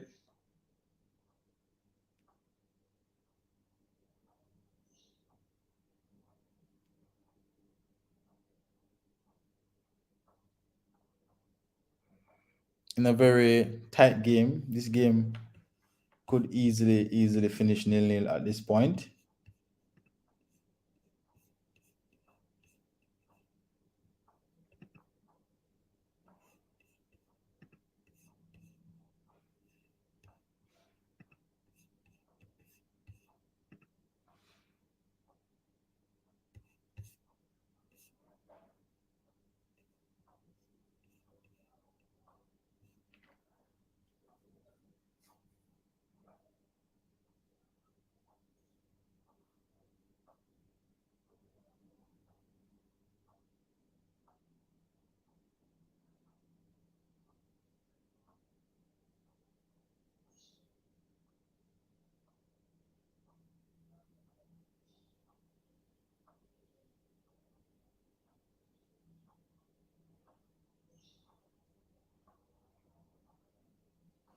Free kick to Senegal halfway inside the Netherlands half. Are we going to see a goal in this game? A very tight, physical matchup.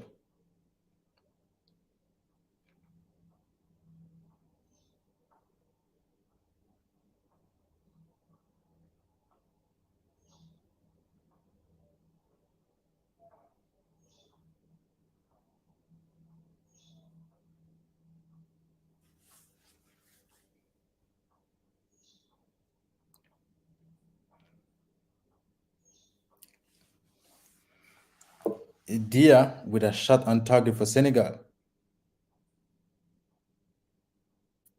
A near post save from the Netherlands keeper. And Senegal almost squeezing one in against the runner play there. Corner kick taken by Diata.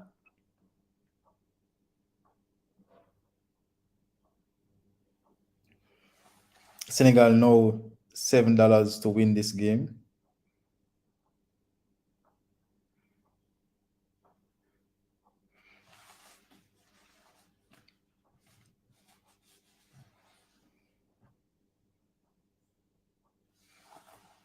Trying to build up on the near side, but a very poor pass leads to a goal kick from Netherlands. And Netherlands will try to go forward once more, 0-0 at this time of the game. And Senegal, I think, would be the happier about teams. They look purposeful. They look more like a team that have ideas of what they want to do going forward. Is it the physicality preventing the Netherlands team from flowing? Maybe.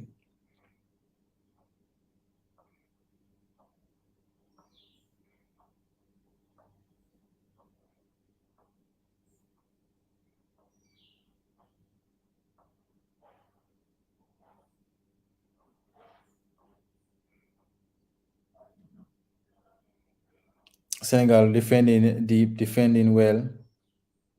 Handball there by Gakpo.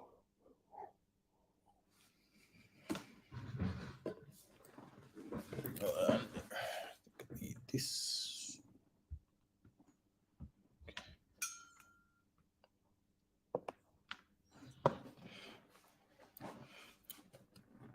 Senegal coach to make another change. Bamba will be coming on.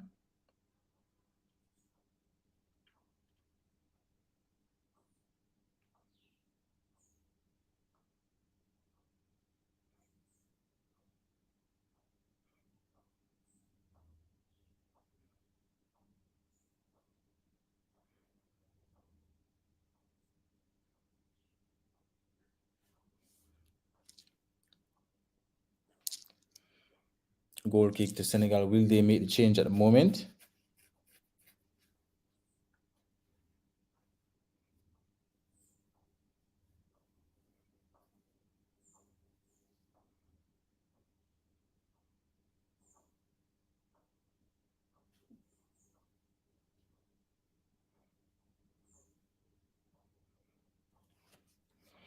Burgoyne is there with the ball over the top.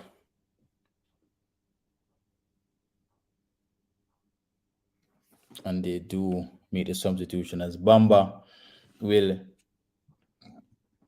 join the team, and Dia is the one that is replaced.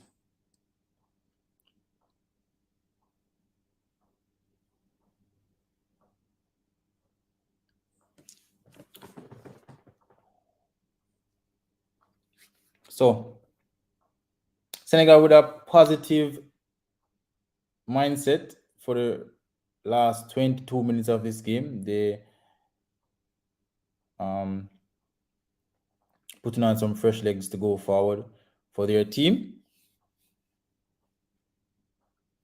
I personally expected more changes from the Netherlands coach, but he seemed to be sticking with most of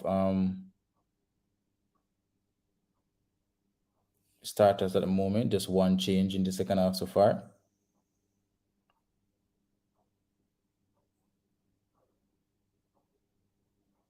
And Kuyate is down, so Senegal coach there, sharing some ideas and his strategies to Koulibaly on how to finish this game, preferably on top if possible.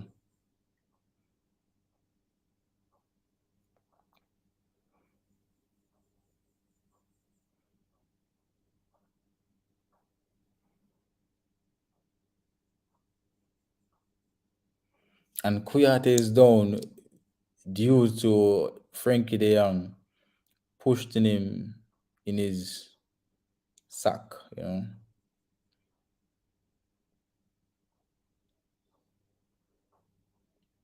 he seemed unable to play.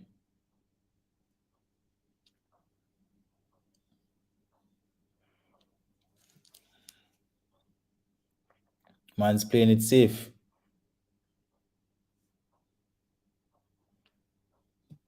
No damage to,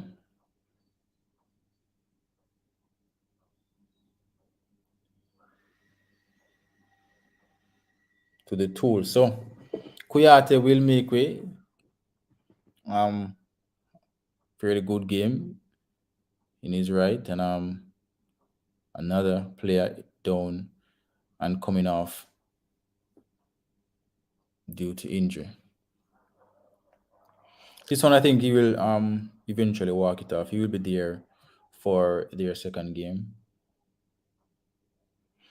Senegal fans, they're cheering him on, showing respect and appreciation of his efforts for the 70 minutes he played. He was a part of a defense that really, really, really stood strong. Basically restricted Netherlands to nothing, basically. Just a few shots from outside the box from Netherlands, and a couple shots from Van Dijk from set pieces. That's it. So Senegal will restart the game here now. 71 minutes played, and nearly 20 minutes to go.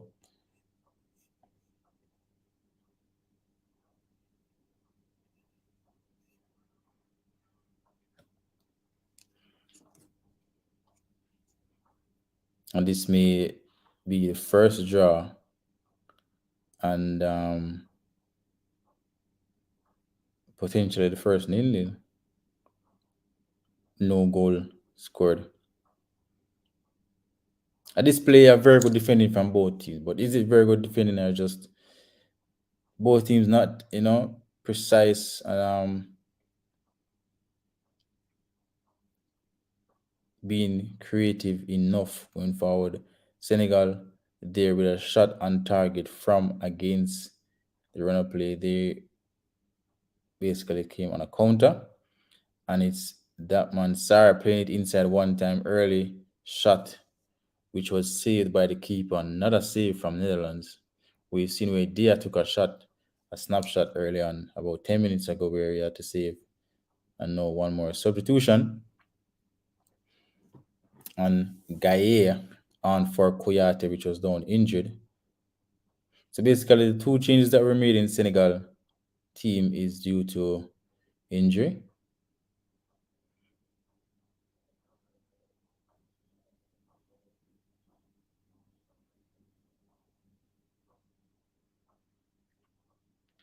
Another change here, and then Nicholas Jackson is on.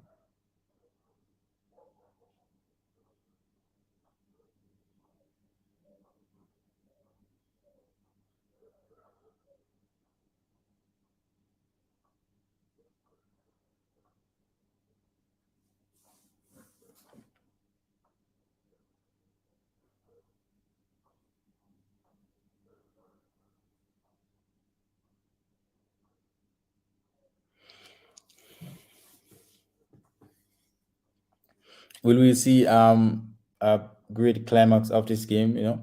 It's really a dull 75 minutes of football played here, I must say.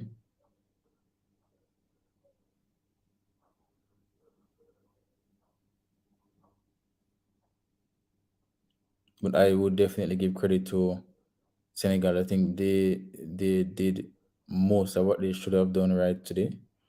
It's just in the final third, that final ball and finish is lacking, but everything else seemed to be on point for Senegal. Not necessarily the same for Netherlands, but then the score is 0-0. So one goal from Netherlands and all of those, gameplay from Senegal is out the window.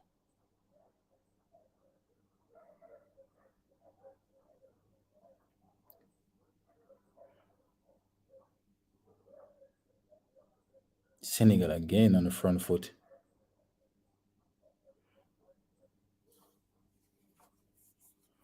Netherlands starts quickly and go forward immediately. I think one of these teams might just steal it at the end. Corner kick to Netherlands. I think one of these teams might steal it to the end. Which one will it be? That's the question.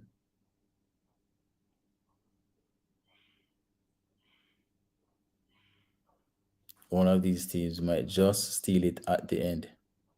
Great defending from Senegal again.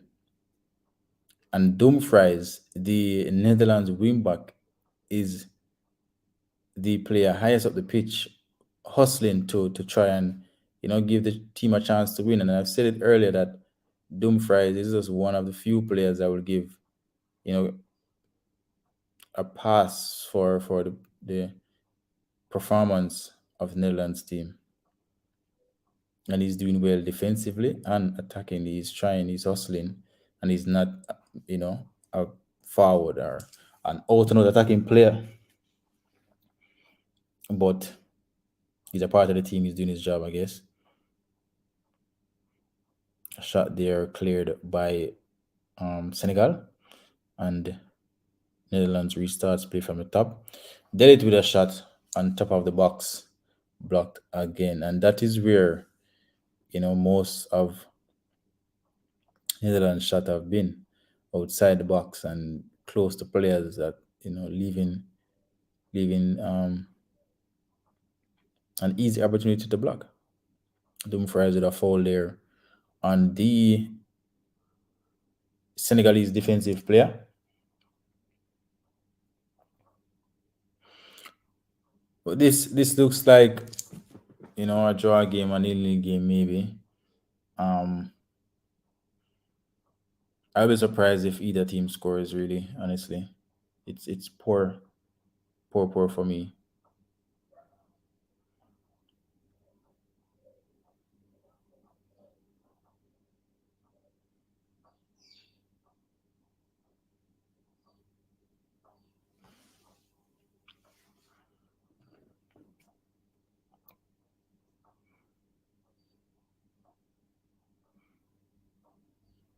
Free kick to Netherlands. Will they allow someone else to take this free kick? Netherlands preparing a double change. I can easily see Gakpo and Bergwijn leaving the pitch right now. They have been poor. Really, really, really, really poor. Klaassen coming on, so definitely an attacking change. And Bergwijn makes way. If he even starts next game, I'm surprised. He was so poor. Coop Miners, and he's on for Borghuis. So Gakpo, the corner kick taker, is still out there.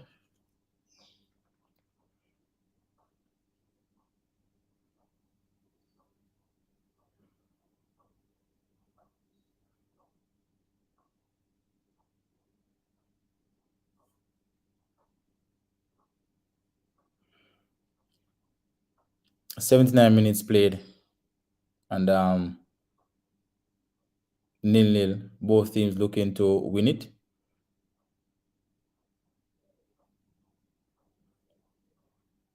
Throw in on the near side to Senegal, and Senegal will do it quickly.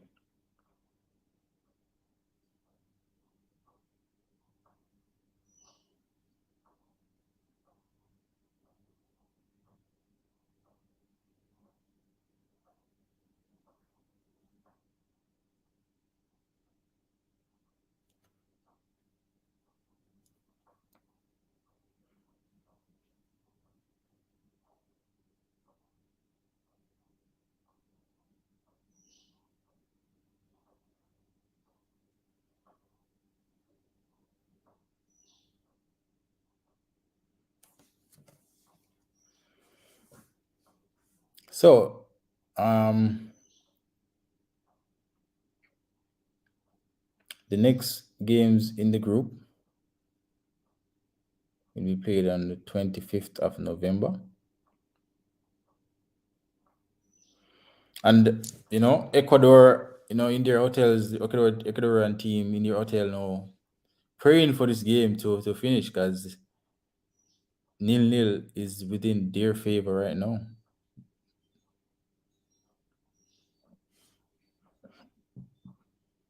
They are the only winners from this result, basically.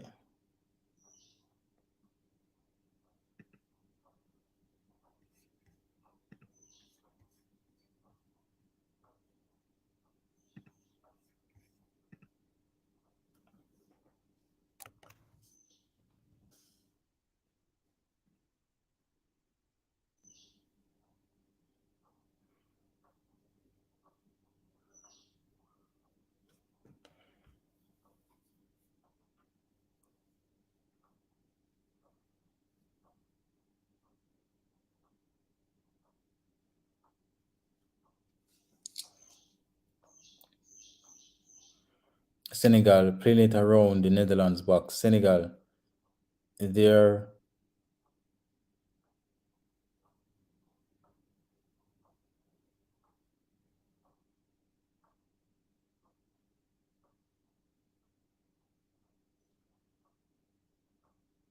Sar with another shot, and it's a goal kick.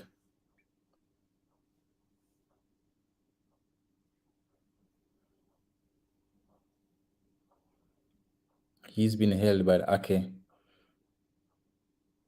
Ref says not much in it.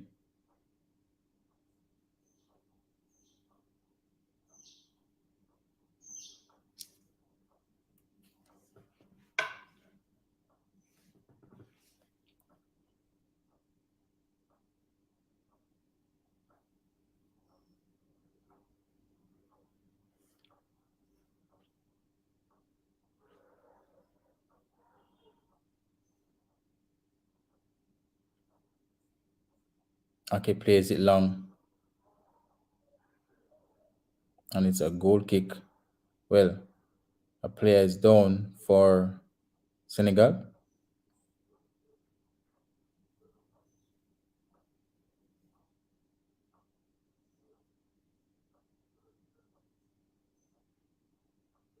$83 played, nil-nil. Senegal and Netherlands.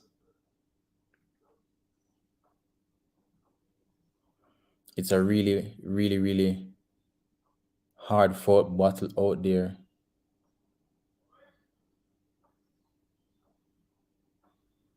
Yeah, really, really great battle. Sorry.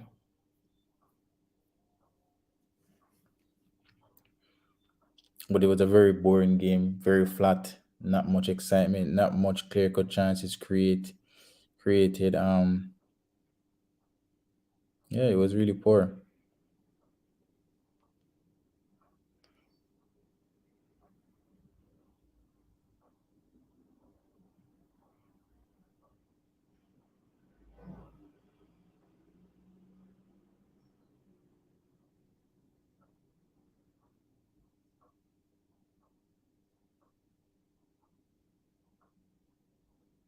Netherlands here trying to create a chance, and Netherlands have scored. Netherlands have scored with a ball over the top, and Gakpo is the one on the score sheet. Gakpo have scored for Netherlands.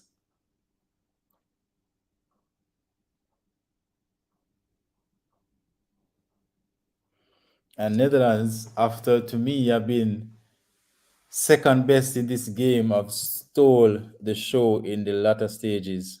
1-0 to Netherlands.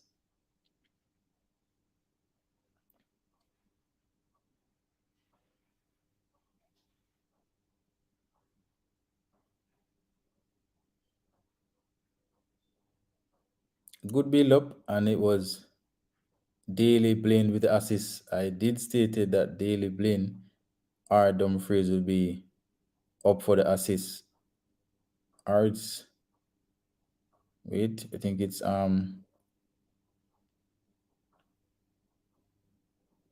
if it's not Blind, it's Frankie De Jong. Just let me confirm. Senegal would feel that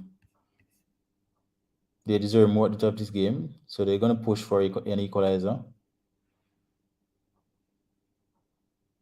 Oh, it was Frankie De Jong with the assist, yeah. Senegal, they're gonna push for an equalizer here.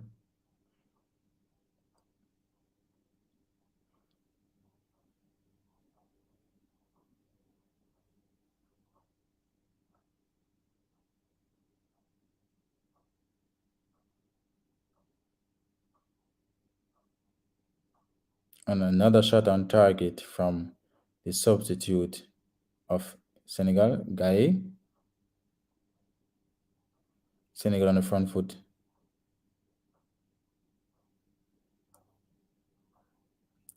Another good save from Netherlands.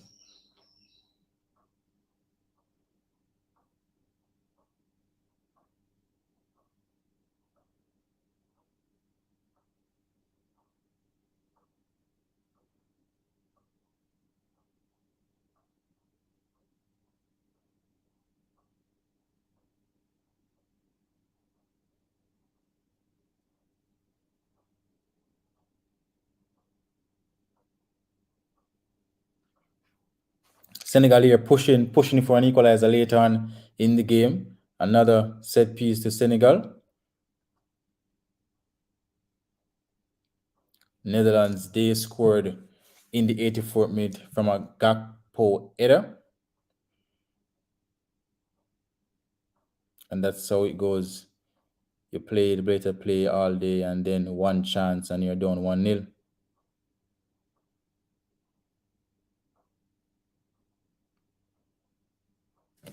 So Netherlands, they will try their best to see out this game as is.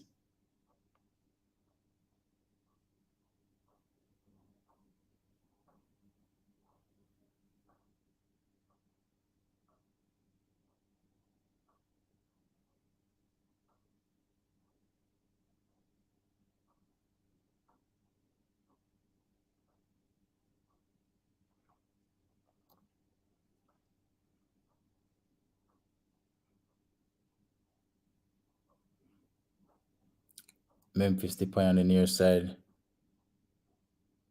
Not 100% sharp, as he has not been playing much in La Liga this season.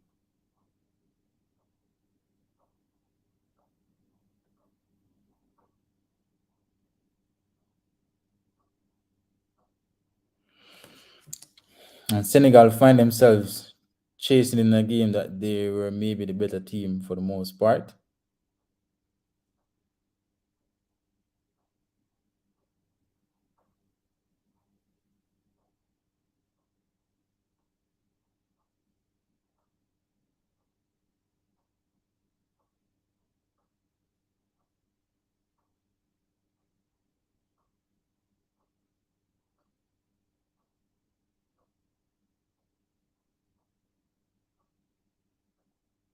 Netherlands looking to find a second and seal their first win of the FIFA 2022 World Cup. Another throw into Netherlands on the near side. But I think that goal would have hit the confidence of majority of these Senegal players. They were maybe the better team up until that first goal scored by Netherlands.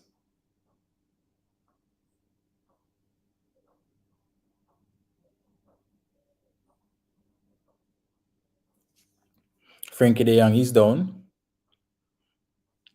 and Bamba is not happy about that foul call against him. But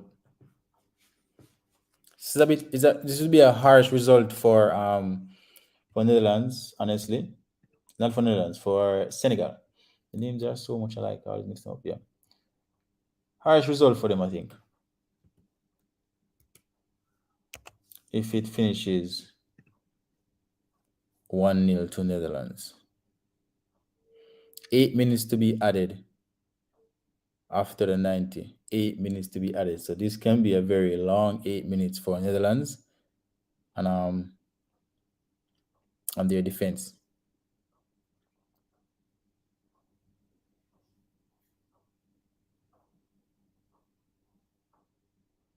Can Senegal find an equalizer in the dying moments of this encounter?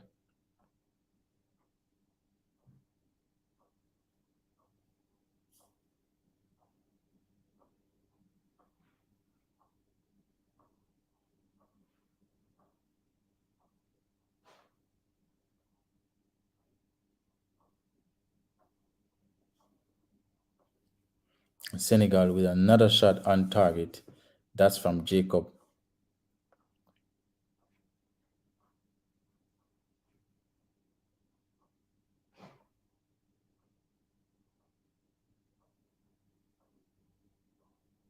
A goal kick to Netherlands. Sorry, Senegal with that shot there, high and wide.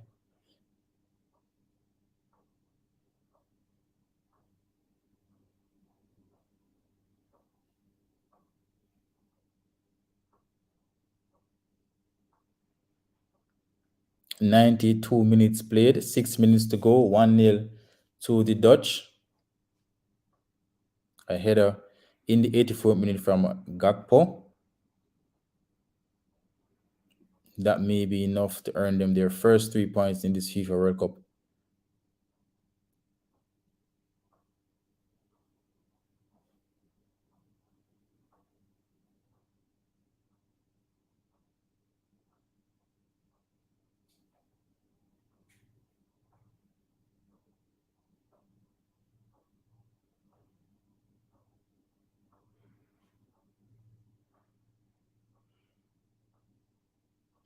Senegal pushing forward once more for that equalizer.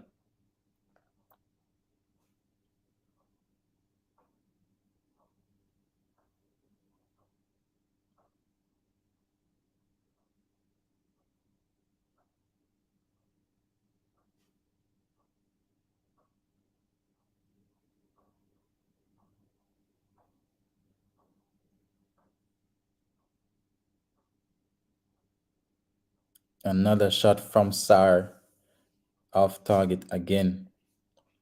Senegal with 15 shots.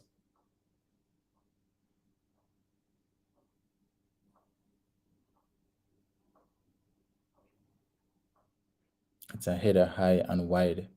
93 minutes played.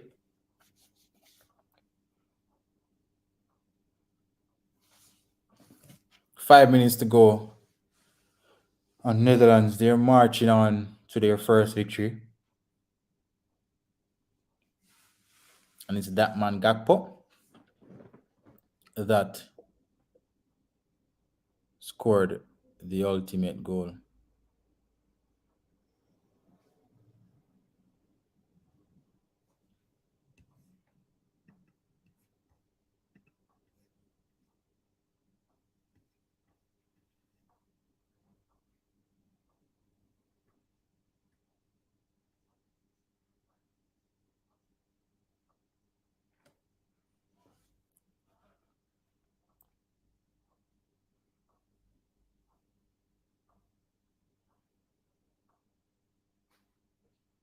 Yellow card there to the Senegal player.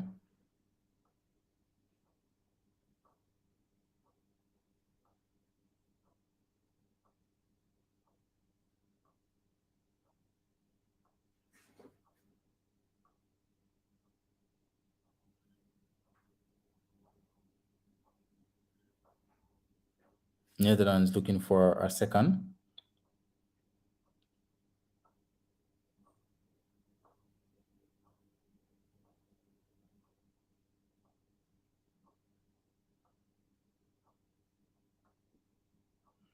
'94 plus of played, 95 minutes basically. 3 minutes to go, 1-0 to Netherlands. And it has been a very challenging battle for each team. Not much between them before that goal, really and truly, regarding clear-cut chances.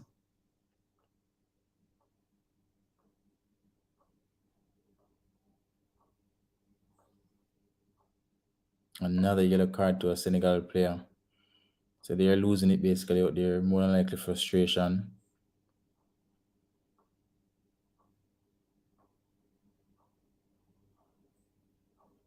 Yeah, they're losing it here in the end, basically.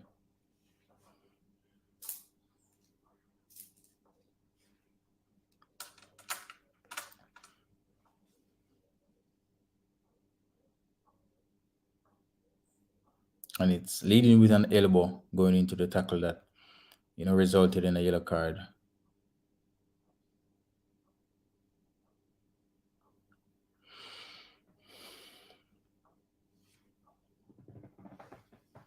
Xavi Simons on the bench, he wasn't, given an opportunity today, but he's young, can be patient.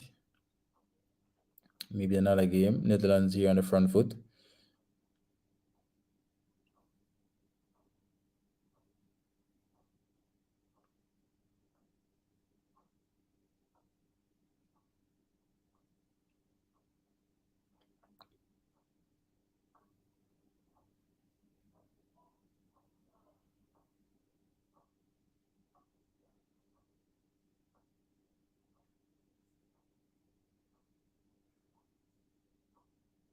Throwing on the near side for Senegal. Last opportunity for them.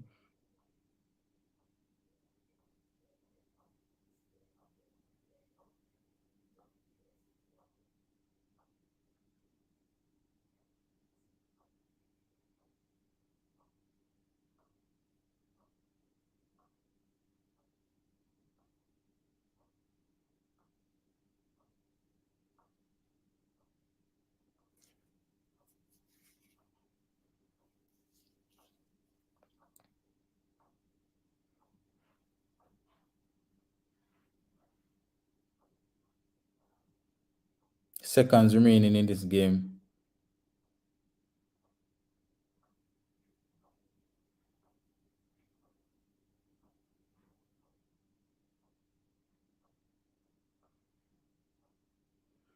Last throw of the dice for Senegal as they're losing 1-0 in their first game of the FIFA World Cup to Netherlands in Group A. Netherlands will join Ecuador at the top of the table. Ecuador should be in first place with their +2 goal difference. But still a great result for Netherlands, nonetheless,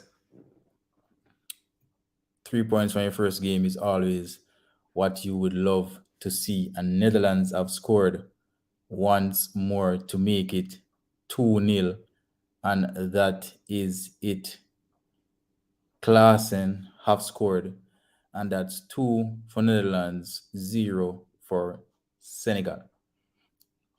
And after a game of basically rallying from one end to the next end, not much chances, mostly shots from outside the box from both teams, no clear cut opportunities until that Gakpo header open up the game. 2-0 now to Netherlands, and that's football for you. You know, you play so well for so long in a game, and in the dying moments you go ahead to lose. That's football for you. And Senegal are now 0 points from their first game. Netherlands will join Ecuador tying on points and goal difference in Group A of the FIFA World Cup. Memphis Depay with a shot there saved by the keeper, tapped in by the substitute Klaassen. So it's substitute to combine and give Netherlands that cushion to make them now a table topper as well. 3 points for Netherlands in this one, and they will be happy to finally break away in the game as um, Senegal really did make it difficult for them. I mean, at some point, I had Senegal to be the favorite to win the game, but that's what quality players do. Give you, once you have the players out there, a chance at the end of the day can just change the whole concept of a game. Um, it's full time now. Let's run through the stats quickly. Player of the game for me. Really difficult to choose now with the fact that Senegal lost. I think they were the better team up until they conceded. I'll give Frankie de Jong. I think he was really good from even the first half. He was one of the better players for Netherlands when they were second best, and he provided the assist for the first goal. So I give Frankie de Jong my player of the game. Well, let's look at the stats real quick before we go. 2 late goals for Netherlands in this matchup. Both of them from inside the penalty area. One square in for the early goal from Frankie de Jong. Total attempt at goal 10 for Netherlands, 15 shots from Senegal. 3 shots on target for Netherlands, sorry, and 4 for Senegal. So they take a lot of shots, but a lot of wasted opportunities. A lot of them, most of them from outside the box. Maybe same for Netherlands, not much chances created, I've stated, a lot of block shots as well. 3 on target, and that's 2 out of that 3. 2 of those were scored, and 1 in the 9 seconds and another in the 84th minute. So outside of the goals, really and truly, they didn't create anything, Netherlands. So we can understand that the game was really tight.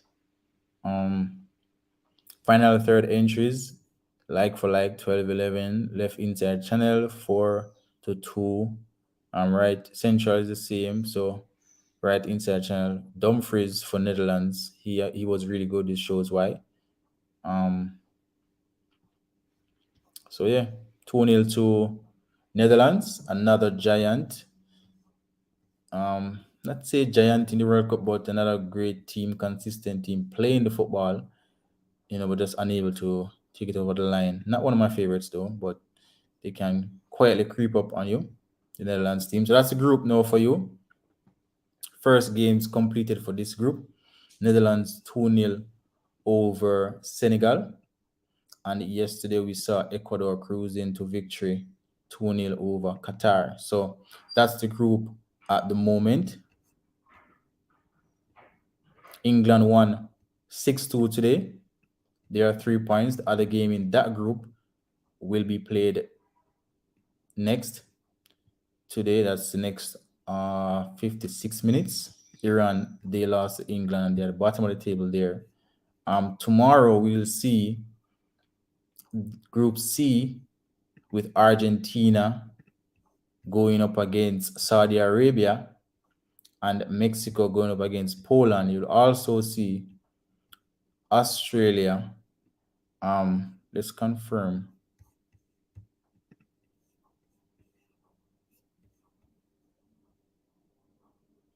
The matchups for that group tomorrow before. So Australia will be taking on France and Denmark will be playing Tunisia. So 4 games for us tomorrow. Tomorrow is a start today. Argentina, one of the tournament favorites. So that is going to be a very interesting game to watch. And France, they have lost at least 5 players to injury from their 26-man squad.